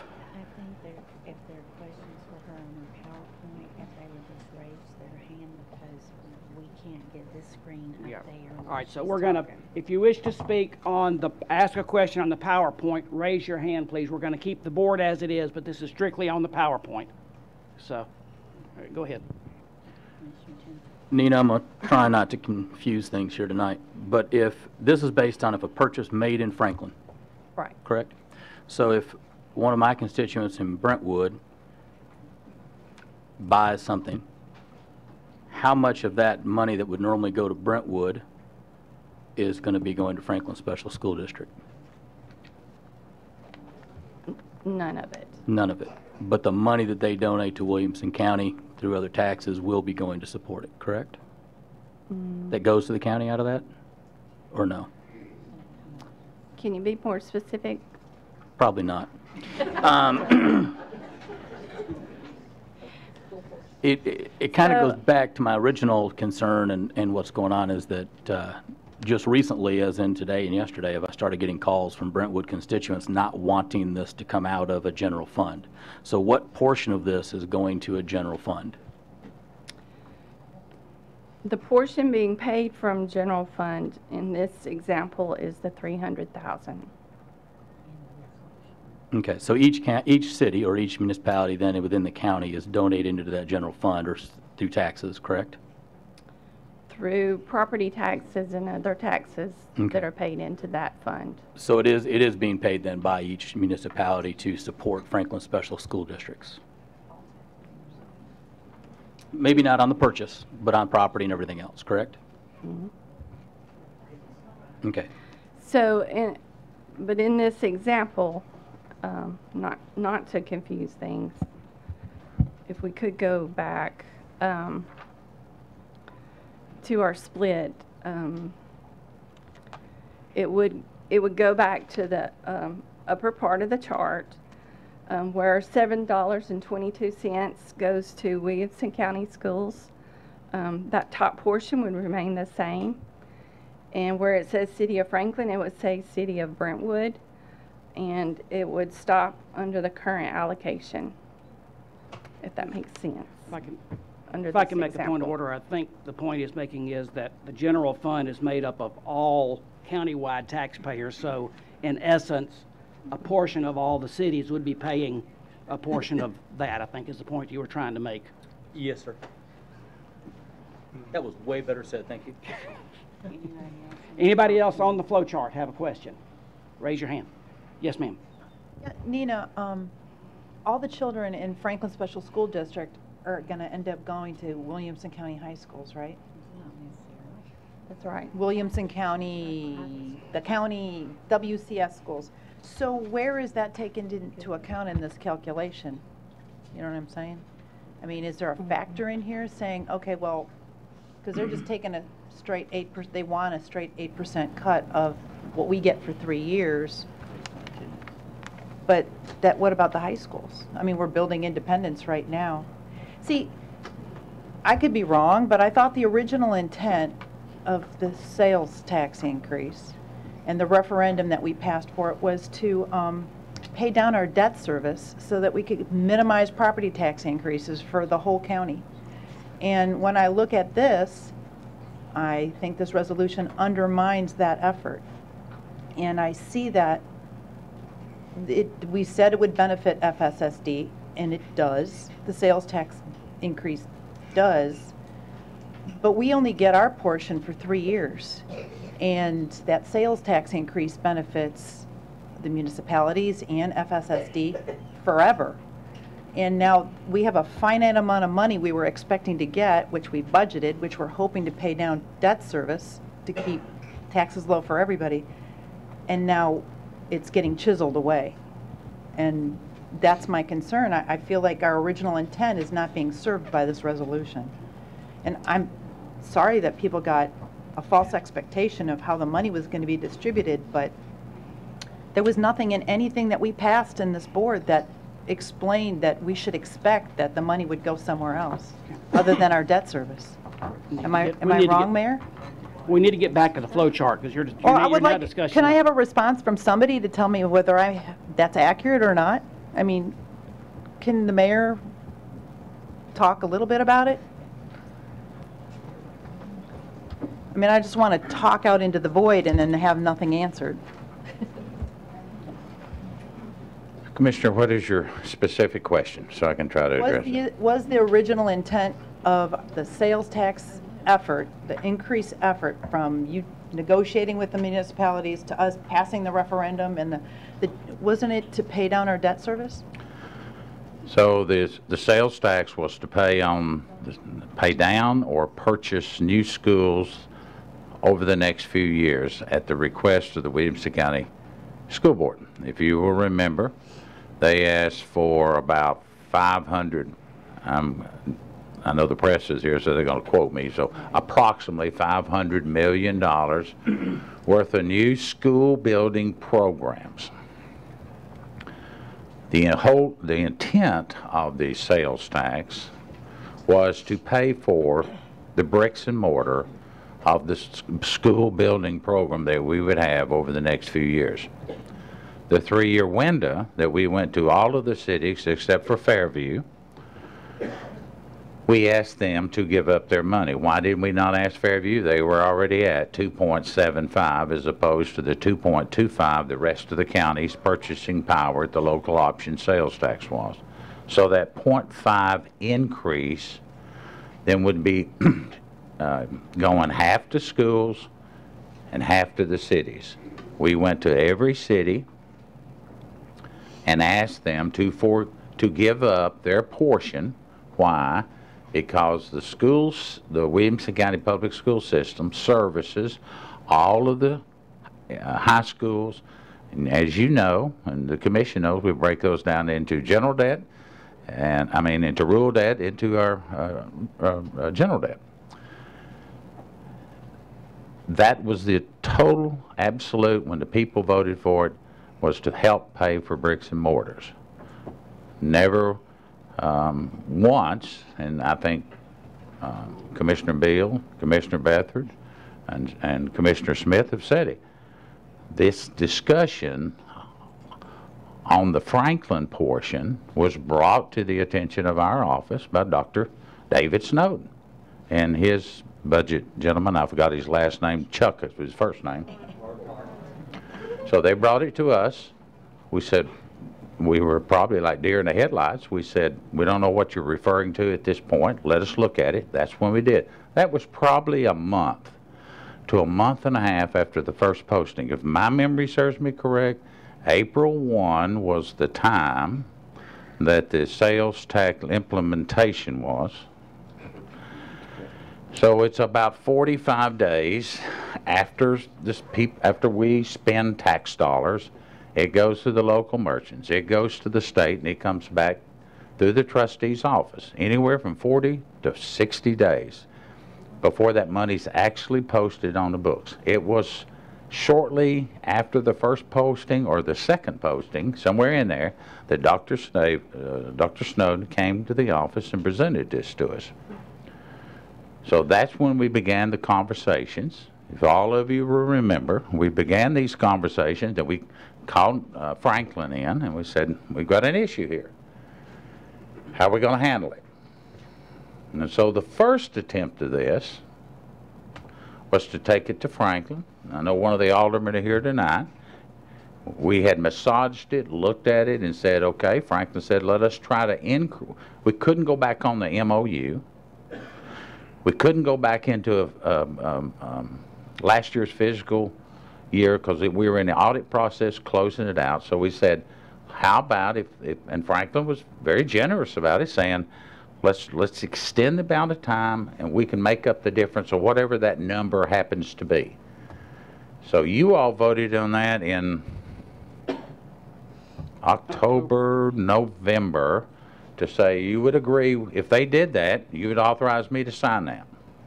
So they took it to, Brian probably got that paperwork up there. You took it to Franklin. They took it to Franklin, made the suggestion. That particular night, the vote was 3-4 and 4 against. It failed. They had one alderman out. That was around November, if I remember correctly. Nothing happened during the Christmas season. You couldn't get 2 people together to talk about this. And I understand that. So we began this journey. I talked to Dr. Snowden one time. We communicated. Brian is running point on this. That was in middle January. Here we are, 11th day of March. Time frames, who signs on, we go through committees. And so, I mean, what you're faced with is that portion that's going from Franklin has to be paid if you want to be, for you to pay it, we have to figure out a way to pay it. We cannot go back on the MOUs. We cannot change the sales tax rate. All we can do is find a pot of money. Whoever had the picture of the buckets is true. We have to find a bucket in which to draw this money out of. And that money that you draw out of, commissioners, if it comes out of county general, like Nina is saying, that's the collective money of everybody in the county. Everyone, just like you pointed out. Do I have any other buckets of money that I can find, $300,000 to $400,000? I don't know. And it's for 3 years, right? It's not just 400. It's So after 3 years, each of the cities, I would have loved to have had 5, but each of the cities said, well, we can go with 3. And you have to understand, let's talk politics. It's a lot easier in this county to get things done politically for schools, and the many people that came up here, they're correct. You can get things done for schools in a very strong conservative county that no other county can do. But we base that on education, like some of them have said. We built a strong educational base both in the Franklin Special and in the Williamson County Public School System. After 3 years, without the MOU, the money goes straight back to Franklin. And the Franklin Special School District and the Williamson County School District each get their money back. Williamson County School Systems Board voted to give up their money for the 3 solid years to help pay for capital. No one's touched on, and I mean, for you new commissioners, you have to understand, it's the craziest way to pay for things that I've ever seen in state government, but it's been there longer than any of us have been here. Schools ask for the money. This is not true about Franklin Special School District. In the Williamson County school system, schools ask for money, you approve it, you set the tax rate, and oh, by the way, you've got to pay the debt. Schools don't pay the debt on bricks and mortar. So there would be no, absolutely zero way I would have stood up here before you and said, let's go raise sales tax to help the cities and the schools, because ultimately those schools have to be paid for. So I'd have to turn right around and go get property tax increases. Does that make sense? There's a little deer in the headlights. That $20 million a year, is that what we're estimating? 10 from the Williamson County school systems that they're giving up, and 10 collectively from all the cities, that's 20. That's $60 million, which is the cost of one high school, by the way. But it's $60 million to pay for debt, pay the mortgage. Let's use the other word. It's just paying a mortgage on this $500 million worth. Because if you'll remember, the year before that, we had this 2 or 3 or 4 different Saturday work sessions was saying, how are we going to pay for all these things? And we broke it into small bites. And the first one we went to were to the Brentwood folks over here and here. Because Brentwood was wanting this new school. And we said, you know, we're really struggling here right now. Can you help us out? Brentwood said, yep. Tell you what we do. I believe they voted unanimous to give the privilege tax and the adequate school facility tax of $2.2 million. 2.4. $2.4 million. They said, we'll take it out of our general fund. Because we want the schools and we want to help schools. So that's strictly out of city funds. Now, whoever, Commissioner Lawrence, I'm sitting up there, he's right. 20 years ago, when there was only Bert and myself still around, we passed this privilege tax and adequate school facility tax. And this adequate school facility tax was put on, we passed the law, and we passed it about 10 years ago that said, let's tax people when they're coming in on buildings and new growth. Let's not tax the existing residents all the time. So we created this monster and we said, yeah, we'll do it. And so when you build, and oh, by the way, we share that money with schools. You're correct. We share that with, we share it with cities. Every city gets a portion of where those homes are built in their jurisdictional base. And it's an ADA formula, based on building, I call it. So when Franklin, I gave you those numbers, they have 43% building, they get a little bit more of that adequate school facility tax. And there is no accountability, because way back in 1988 and 90, the only way we could get that passed, because the cities weren't what they are. We didn't even have a mall back then, folks. We didn't have a sales tax. The county was running the courthouses. The cities were begging us to pay for street improvements along the way, and we did it. Today it's changed. 50% of the city's budget is made from sales tax. That was not true 20 years ago. 50%. Brentwood hasn't had a property tax increase in how many years, Paul? 26. Unbelievable that a county can do that and provide what we've gotten and have to deal with these problems. This isn't against Franklin Special. Nobody has tackled them. I appreciate David and Chuck coming forward bringing it out because nobody thought about it because we'd never done it. And guess what? Nobody else across the state had done it. Your decision is, do you want to share the 92.8, and oh, by the way, that number's going to go down again. It'll go down every year. Why? Because the county schools, you saw those numbers. Those county numbers are going up, and the Franklin Special is 38 to 4,000. I don't know how David does it now, him and Tim. I mean, they're having to balance this thing. And they have full taxing authority that nobody in the city wants them to raise their school, Franklin Special School tax. And I get that. They haven't built a building in, what, 25 years, David? But it's got a lot of repairs. I get it. I'm just telling you, you all have to make the decision yourself of where to give, call it whatever you want. You have to make that decision, and then you tell Nina and I, and we'll go to work. We don't have a vote on this. I've told Brian I was not going to vote for it, and I wasn't going to vote against it. I told some ladies that came to my office, they didn't like that. I don't vote here tonight. I've been fair to him, I've been fair to you, and I've told you exactly what you have to do. You make the choice. If it's important for you, if you're going to take some heat from your city folks, do it. If you don't do it. It's your choice. It takes 13 votes for them to get that. And you need to vote on it tonight so we can get on.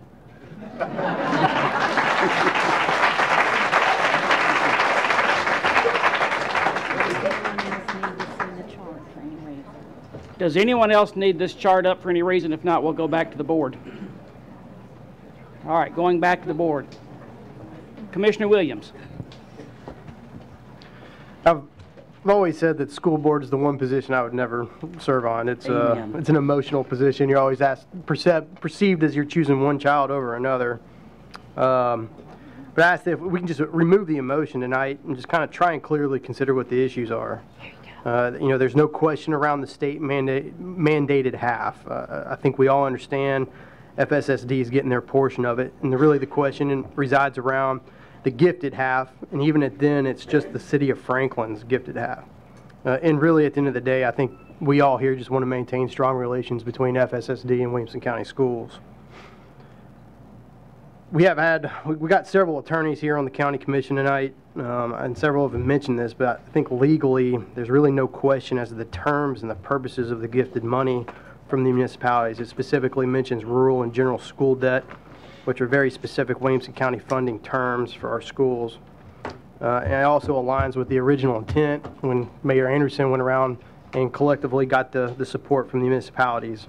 And let's make perfectly clear, we're not talking about the Brentwood gifted money, the Nolensville gifted money, the Spring Hill gifted money. This is specific to the city of Franklin and that gifted half from them to the county. I also do not question the intent of the voter that resides within the FSSD footprint. I think it's very reasonable to believe that when they went to the polls and voted, they believed that the portion that they were supporting was going to come back and support FSSD.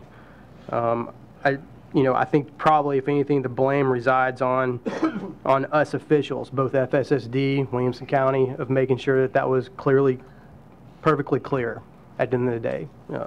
Extra due diligence should have been done.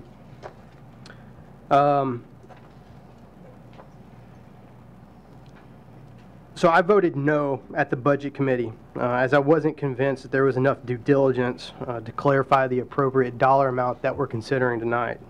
In that time since then to today, I asked the county to go and do a little extra because I think there's a common perception that FSSD has the same footprint as the city of Franklin, which it does not. If you just eyeball the map, it's roughly 15 to 20% smaller than the actual city of Franklin. So really, if we think about it, we're talking about the entire half of the city of Franklin's gifted amount, and we're considering giving a portion of that based on the ADA back to FSSD, really on a larger pool of money than what their footprint even dictates. If you go back to the resolution that went before the BOMA back in November and failed, it was basically asking them to do the same thing. It was to pay a little bit more, a little bit longer, and it voted no. And so now Williamson County is being asked to consider the same thing, give up a little bit more to help pay for FSSD as what they intended. You know, because, for example, in the 9th District, we have West Haven and Fieldstone Farms, which those kids, although in the city of Franklin, do not go to the FSSD. But tonight we're considering that portion of their gifted sales tax going back to FSSD. In the due diligence of looking into that, there's no administrative way for us to designate sales tax monies that come from the FSSD footprint and those that come from the city of Franklin. So there's no way to refine that dollar anymore. And so ultimately, at the end of the day, I think the resolution that we have before us is probably the best resolution that we're going to get. That's going to succeed in maintaining a strong relationship between the two school districts and the county.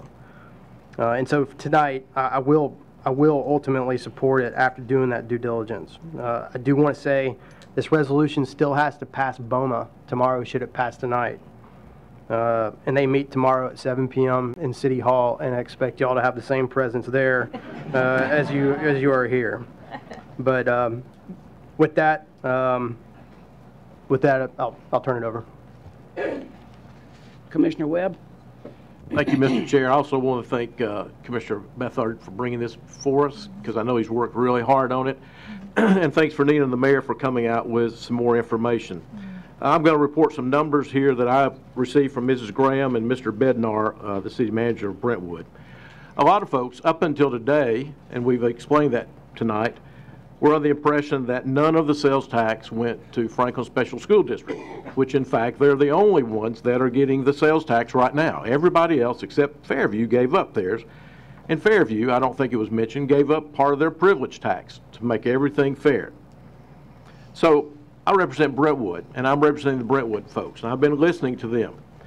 They're strong advocates of public education, but they have revenue issues as well. They have to pay for parks and fire and police. So they've given up $3.5 million a year in favor of public schools. $3.5 million over 3 years, $10.5 million that they could have used for paving streets, buying fire trucks, providing the library, you name it, in the city of Brentwood, even knowing that the majority of the growth in Williamson County is south of Brentwood, not within the city limits. Now they've done that, and they also gave $2.4 million of the privilege taxes they were under no obligation to do for the Williamson County school system. No obligation to do that at all. So part of this point that I want to make is my district has said we've given that up. We give the schools money every single year. We waive tap fees. We've made road improvements. And if this body remembers, some of the other cities refused to even put in a traffic light for a new school in their city, made it come out of the school board's money. This $300,000 or $400,000 we're talking about coming out of the general fund is paid by everyone in the county, including Brentwood. Brentwood pays about a quarter of the total taxes for the county. So let's say, round numbers, they're going to give up $100,000 a year. Maybe not much, but when you give up that money, this $300,000 to $400,000 a year, that means that Gordon has got to find a way to cut in the parks. The sheriff, who provides the SROs and all the law enforcement in the county, find a place to cut. The health department. This is money that the library, this is money that every county service will not have. And all of us know how tight the money is in the county budget. So this is what I heard. To represent my district, Brentwood fails. They've given enough, so I'll vote no. Thank you, Mr. Chair. All right, I think that's everyone. I assume you're ready to vote. All right, if you are in favor of the resolution, whoops, I'm sorry. Okay. All right, yes. You turned your mic on.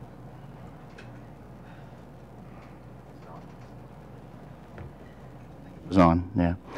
There's been a lot of talk in the last few moments here about the general fund. So first of all, to be clear, none of this money is coming out of the gifted amount of Brentwood, the gifted amount of Fairview, the gifted amount of Spring Hill.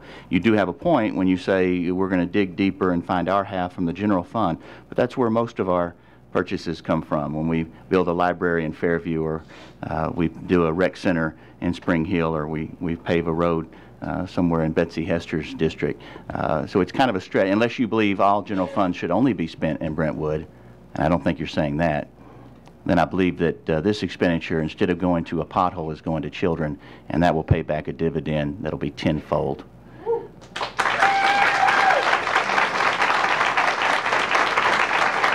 Commissioner Lathers. Thank you, Mr. Chairman. I just wanted to ask and clarify one thing. It's my understanding, and I saw some confused faces, because I don't think that maybe the Franklin Can't hear him. Sorry, can you hear me now? No. Do that inside. Yeah. You said enough. Sorry. Can you hear me now? There you Oh, go. okay, thanks. Okay, so just to be clear, so we're all on the same page, as far as taxing authorities, we're talking about municipalities, school districts. Franklin Special School District is a taxing authority. City of Franklin is a taxing authority. City of Brentwood, City of Nolensville. Our Williamson County School Board and our commission as a taxing authority, we gave up any opportunity to collect for our general operating funds for school with giving that up. Our portion for 3 years. Everybody gave it up. The only entity that's getting their portion now is Franklin Special Schools District, and they're a taxing authority. I want to help everybody, but my question is, did anybody approach Franklin Special School District as a taxing authority and say, we are putting $9 to $12 million into Franklin High School where your students will go? These are the questions I'm getting from people in my district are about the money.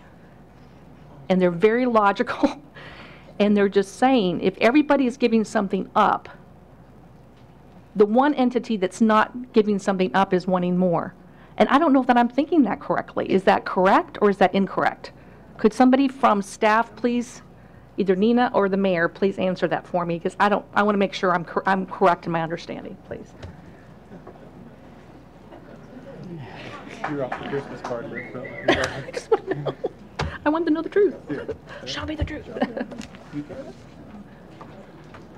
So over the years, I've learned, give me a very straight question. Give me the straight question. Okay, so is it true that the Williamson County School Board voted to give up Yes. their portion? The MOU is between 6 cities and Williamson County Schools. So everybody voted to give it up except for Fairview, which is trying to come up with another arrangement because they already were at 9.75, right? Actually, I think, where's Nina? Did Fairview do the MOU, or they did it in a different format? Yeah. So that's what I thought. They did the MOU, but with the adequate school facility tax. The money that we're sending to the cities, what I was raving about up here, they're using that money. We're just keeping their money. Okay. So with the Franklin Special Schools District being their own taxing authority, they were never asked to contribute in terms of debt service because with the high schools and the other schools that we're creating that their students will go to. Is that correct? They were never asked. So remember, the MOUs and all the funding mechanisms go for capital. Right. Not for operation. Right. Not for teacher salaries, not for classroom books, only for bricks and mortar. You and me do not have anything to do with the Franklin Special School District's funding model. Right. So that was never approached with Dr. David Snowden, to my knowledge, or to Tim at the Franklin Special School District, because we don't have, other than the SROs and some things we've done over the years, you really don't deal with the Franklin Special School District budgeting process. I may stand corrected on that, David. Yeah, you're correct. Yeah. What we said as well, any money that we receive is not going to operation either. That's correct. It's going for capital. And he made the statement. Needs as well. Okay. And he did. He came back and, during that period. He said, we'll be willing to save ours for capital, but there's no MOU for them to take that money. Okay, thank you, sir. You're right. All right, Commissioner Bethard has spoken, so Commissioner Hester. Thank you, Mr. Chairman. I want to say that I very much support the Franklin Special School District. I paid tuition and took my children years and years ago into the Franklin Special School District. I appreciate everything that Dr. Snowden, all the teachers, all of the administrators, and even the students do for this community. However, we do provide, I disagree with Mr. Stillings, Chairman Stillings. We in the county do pay for the student resource officers through our sheriff and deputies. The Franklin Special School District does not. I also disagree with Mayor Anderson. A new high school in Williamson County Schools cost $70 million. That is from Dr. Looney. So we are taking on an incredible debt burden to pay for high schools for the Franklin Special School District. Our debt is out of this world. It's very high. That is what this whole situation in this tax is for, paying for our school debt within the county, which the Franklin Special School District contributes to. I don't want to take any money away from Franklin Special School District, but we have got to pay down our school debt. I think that some misconceptions have been distributed. I think it's very high. I have received emails that mention the gifted portion. So I think some of the Franklin Special School District people think that their gifted programs, their special needs programs are being, well, excuse me for misunderstanding my emails, but please understand our debt load, and I don't think the Franklin Special School District quite understands that. Thank you. Commissioner Osbrooks. Second. The question has been called and seconded. All in favor of question, raise your hand. Since I spoke. Opposed? Yeah. Motion carries. Ready to vote? Yep. Okay, as soon as we load the resolution, if you're in favor, press your yes button. Opposed, your no button.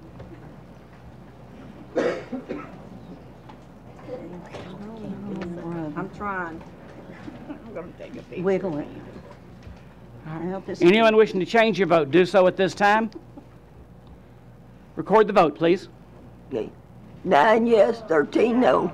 Resolution fails. We will take a 5-minute recess.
Better understand that they need to check themselves before they say crazy,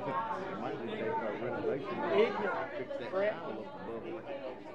Look where that, over by that. Oh my gosh. It has been.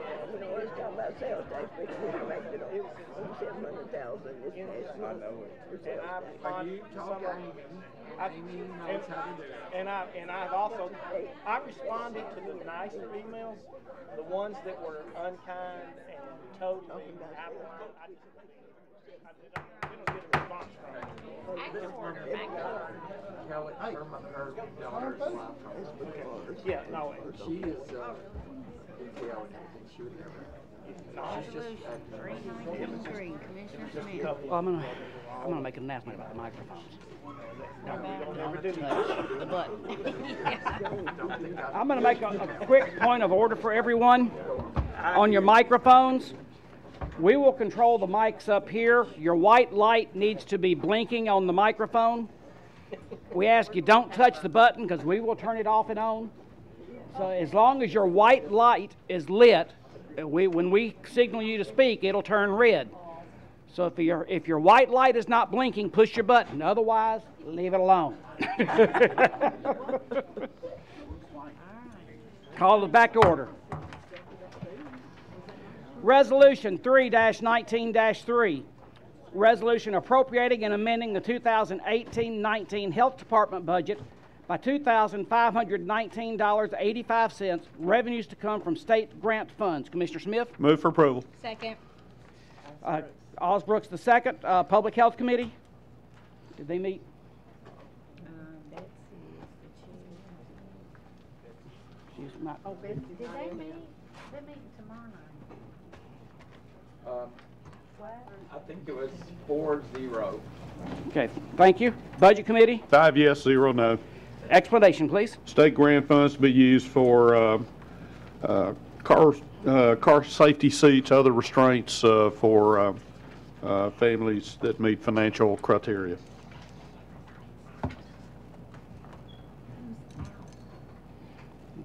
All right. Vote till she gets Yep. marked out. Okay. All right. All right. Are there any other questions? As soon as we've got some people who are out, as soon as she gets the roster set. Here comes Miss Betsy, so she's still here.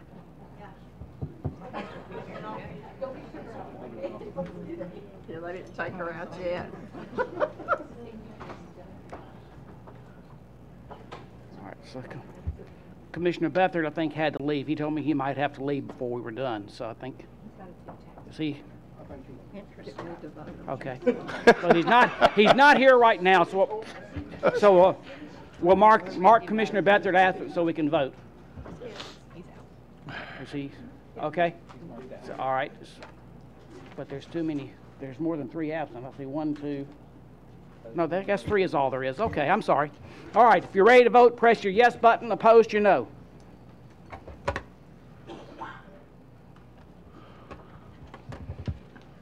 That's right, we had one come in late. That's why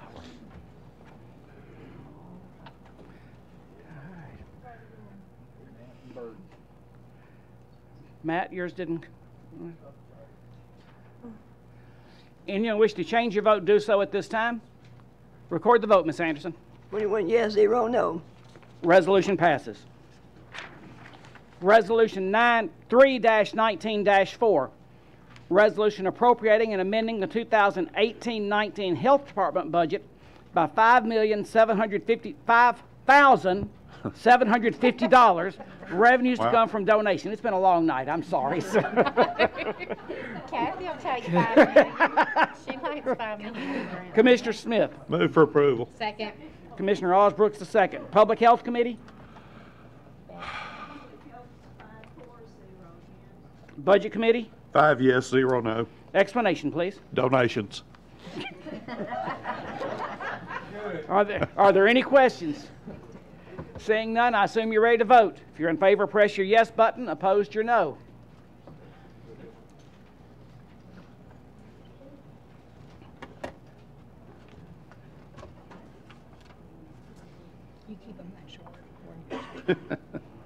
Commissioner Rainey? Commissioner Landrum? Yours didn't go? Anyone wishing to change your vote, do so at this time. Record the vote, please. 21 yes, 0 no. Resolution passes. Resolution 3-19-5. Resolution appropriating and amending the 2018-19 Community Development Department budget by $6,400. Revenues to come from unappropriated county general funds. Commissioner Smith? Move for approval. Second. Regional Planning Commission. Does anyone know what? It's not on there. Do you know? What was your vote, Joe? They didn't meet. Okay. Budget Committee. 5 yes, 0 no. All right. Explanation, please. Expenses for the department to administer the education impact fee. Are there any questions? Seeing none, I assume you're ready to vote. If you're in favor, press your yes button. Opposed, your no button.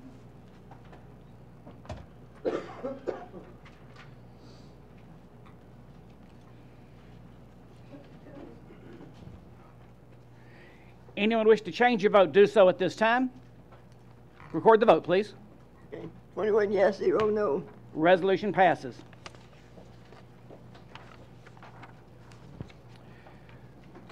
Resolution 3-19-6. Resolution appropriating and amending the 2018-2019 library budget by $38,491.32. Revenues to come from donations, contributions, and fines. Commissioner Webb? Move for approval. Second. Commissioner Nations the second. Library Board? 7-4-0 against. Budget Committee? 5 yes, 0 no. Thank you, I zoned out there. He was Explanation, thinking. please. Commissioner Smith was thinking. That was donations from various groups, and it'll be used, as you see here, for data processing, books, and materials. Are there any questions? Seeing none, I assume you're ready to vote. If you're in favor, let her get Brian. Okay. If you're in favor, press your yes button. Opposed, your no button. Commissioner Hester? Anyone wishing to change your vote, do so at this time. Record the vote, please. 22 yes, 0 no. Resolution passes. Resolution 3-19-7. Resolution appropriating and amending the 2018-19 Parks and Recreation Capital Improvement Plan by $188,498. Revenues to come from privilege tax. Commissioner Hester? You want to do that? Thank you, Mr. Chairman. Just move it. Move for approval. Commissioner Jones, the second. Explanation. No, committee reports, excuse me. Property Committee. 7-4-0 against. Yeah. Parks and Rec Committee. 5-4-0 against. And Budget Committee. 5 yes, 0 no. Explanation.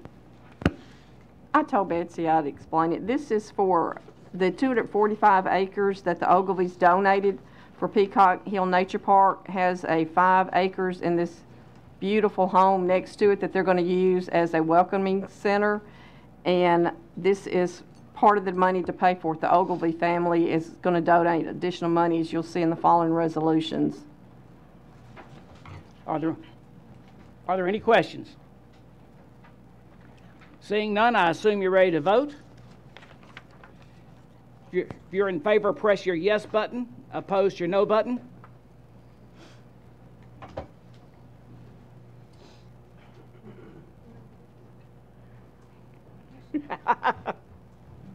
Uh-oh. There we go. Anyone wishing to change your vote, do so at this time. Record the vote, please. 22 yes, 0 no. Resolution passes. Resolution 3-19-8. Resolution accepting a conditional donation of $250,000 from Mr. Walt Ogilvy to assist with the purchase of property located at 6990 Giles Hill Road, College Grove, Tennessee. Commissioner Hester?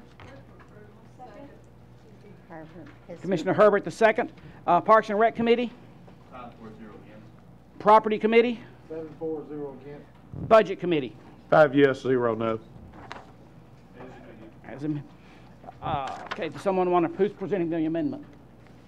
The amendment, it's not, the amendment is. Here it is. No, the amendment is for 319.8. Commissioner Smith, would you present the amendment? Yes, this is to add the dollar amounts of the paragraph to be it further resolved that 2018-19 Capital Projects Fund budget be amended as follows: revenues from donations, Parks and Rec of $250,000, expenditures, land purchase, real property, $250,000. Is there a second? Second. Commissioner Osbrook's the second. So any questions on the amendment? Commissioner Sturgeon, is it on the amendment? You have your, okay. All right. Is there any questions on the amendment? Seeing none, we got it on the board. Assume you're ready to vote on the amendment. If you're in favor, press your yes button. Opposed, your no. Anyone wishing to change your vote, do so at this time. Record the vote, Ms. Anderson. 22 yes, 0 no. All right, the resolution has been amended. Now back to the amended resolution. Is there any discussion on the amended resolution? Seeing none, I assume you're ready to vote. If you're in favor, press your yes button. Opposed, your no button.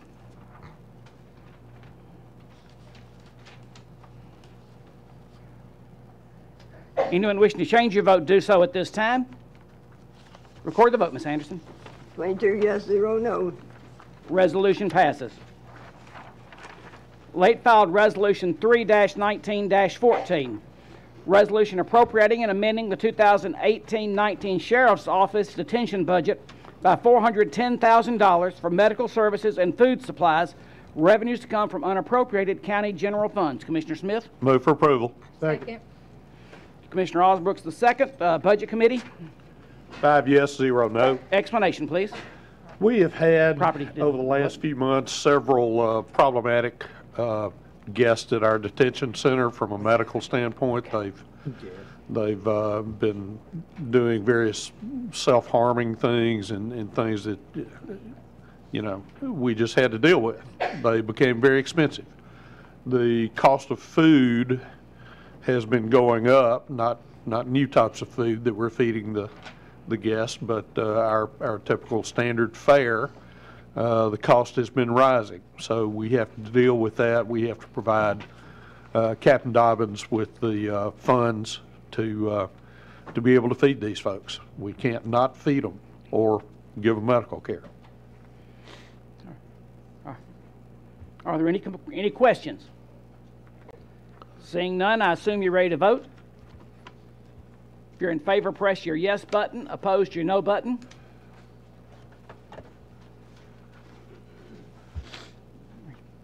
Anyone wishing to change your vote, do so at this time. Record the vote, Ms. Anderson.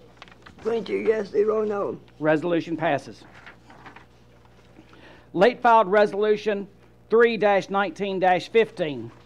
Resolution authorizing the Williamson County Mayor to sign a grant contract with the State of Tennessee, Tennessee Department of Environment, and the Conservation, and amending the 2018-19 solid waste budget by $85,000. Revenues to come from state grant funds at unappropriated solid waste fund balance. Commissioner Smith?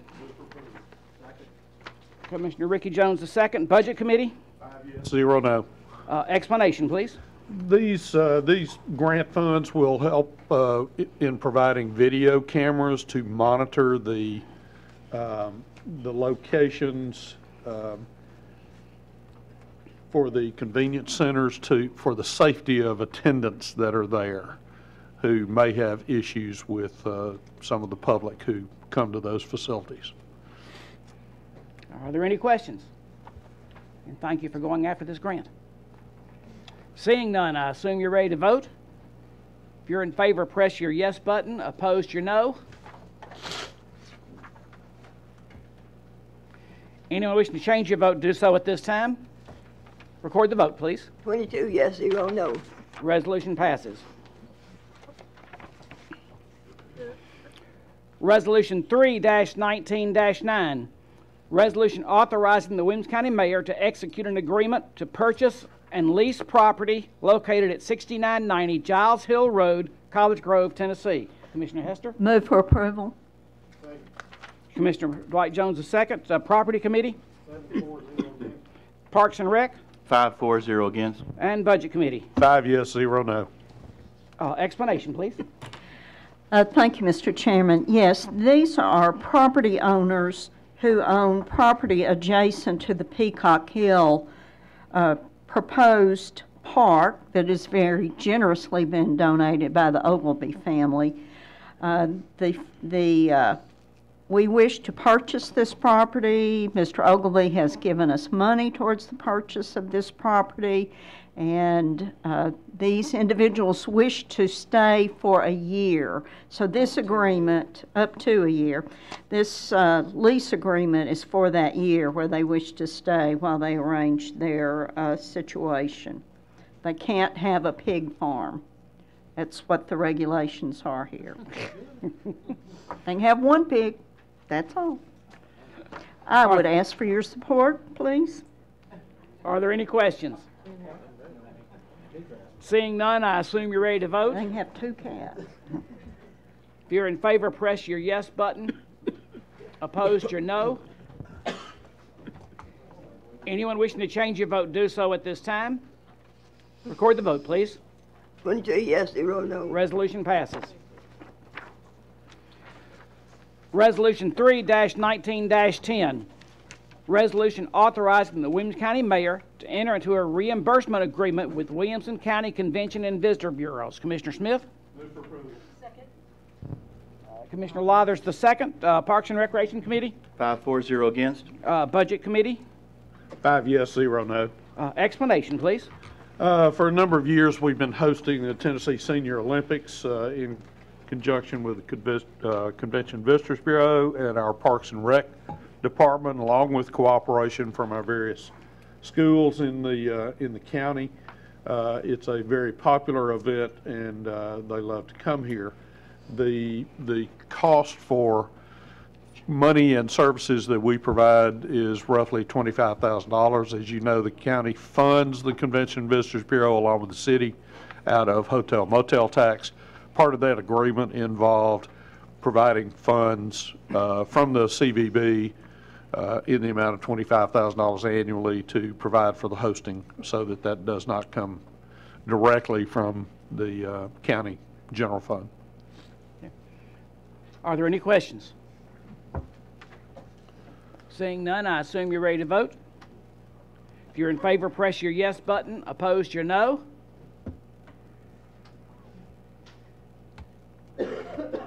Anyone wishing to change your vote, do so at this time. Record the vote, please, Ms. Anderson. Okay, 22 yes, 0 no. Resolution passes. Resolution 3-19-11. Resolution authorizing the Williamson County Mayor to enter into an interlocal agreement with the City of Brentwood, Tennessee for the construction and operation of a joint emergency response station. Commissioner Jones? Move for approval. Second. Commissioner Dwight Jones II. Law Enforcement, Public Safety? 7-4-0 against. Property Committee? 7-4-0 against. Budget Committee? 5 yes, 0 no. Explanation, please. The city of Brentwood is building a new police headquarters, and they wanted to know if we would like to share and build an emergency management or an ambulance bay or station over with them at this time. Are there any questions? Seeing none, I assume you're ready to vote. If you're in favor, press your yes button. Opposed, your no. Anyone wishing to change your vote, do so at this time. Record the vote, please. Ms. Anderson? 22 yes, 0 no. Resolution passes. Resolution 3-19-12. Resolution authorizing the Williamson County Mayor and the Williamson County Sheriff to enter into an interlocal agreement with the City of Franklin and the City of Brentwood for cooperation and enforcement and investigation related to the auto theft and auto burglary within Williamson County. Commissioner Jones? Move for approval. Second. Commissioner Dwight Jones II. Law Enforcement, Public Safety? 7-4-0 against. Budget Committee? 5 yes, 0 no. Explanation, please. There's just been an increase in car burglaries and break-ins, and these cities want to get along and get with the sheriff to try to see if they can curb that and work together to curb it. Are there any questions? All right, Commissioner Lawrence? Yeah, I'd just like for Hang on. to talk about. Okay, I'm we got sorry, you now. are we on? Yeah. Okay. We've seen a lot of this on the homepage and all, especially in McKay's Mill. What's going on with car thefts? What are we doing to try to curb this, and how to prevent more from happening? Mr. Chairman, Commissioners, what this interlocal agreement will help us hopefully combat that. We will have 8 officers. There's 2 from the county, 2 from Brentwood, and 4 from Franklin City. They'll all be working in undercover capacity, in unmarked cars, saturating areas. And as we get intel from Metro, most of their stuff coming from the inner cities is coming into Franklin and all surrounding areas.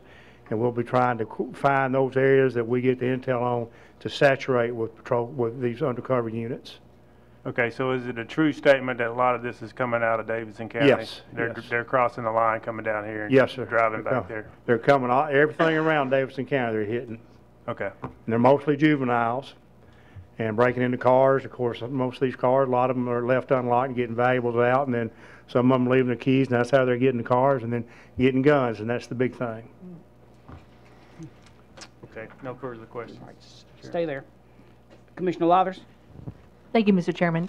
I was just going to note that during Budget Committee, we had a good conversation about this, and I think it was Chairman Smith who had suggested that maybe we reach out to some other towns and cities that may want to also be interested in an interlocal agreement. So I was just going to throw that out there for the commission to understand that may be being looked into. Well, I have an answer if I may. Sure. What it was, I checked with Fairview, and they just don't have the personnel to assign to this. They could on a part-time basis. Mm-hmm. Noblesville is the same way, and I've just not heard anything back from Spring Hill yet. Okay. And fortunately, we've had some of this stuff has started to settle down now, but we're going to go forth. We don't know how long we'll go with, but hopefully we can make a dent in it. Right. Thank you, Chair. Commissioner Sturgeon. Thank you. Real quickly, do you have any statistics on how it's increased? I don't have any numbers from Franklin or Brentwood. We haven't had that much out in the county, and they've not shared their numbers with me. I know they had an incident about 3 or 4 weeks ago. I think the car was stolen out of Nolensville, and then it was some juveniles that ran in the car, and then they came down through Brentwood, and Brentwood set up the spikes, and they hit the Brentwood policeman, and this is what started all this, precipitated this. But I don't have any exact numbers for you. They hit a policeman? Yes, ma'am. Physically, his body or his car? When they hit his car, he was right there with it, and it tore his hand up pretty bad. He's going to be okay. Thank you. Mm-hmm. Any other questions? Thank you. Seeing none, I assume you're ready to vote. If you're in favor, press your yes button. Opposed, your no. Anyone wishing to change your vote, do so at this time. Record the vote, Ms. Anderson. 22 yes, 0 no.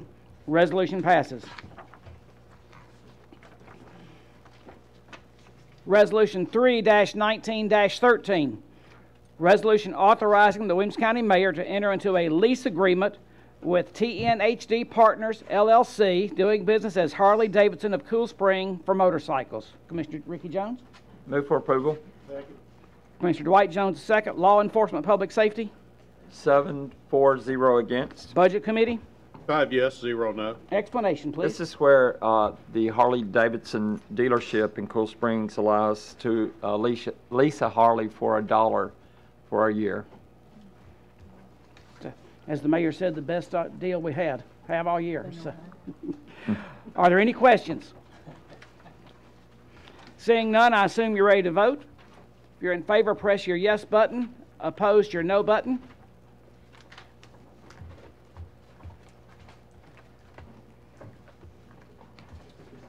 Commissioner Sturgeon, Commissioner Lawrence.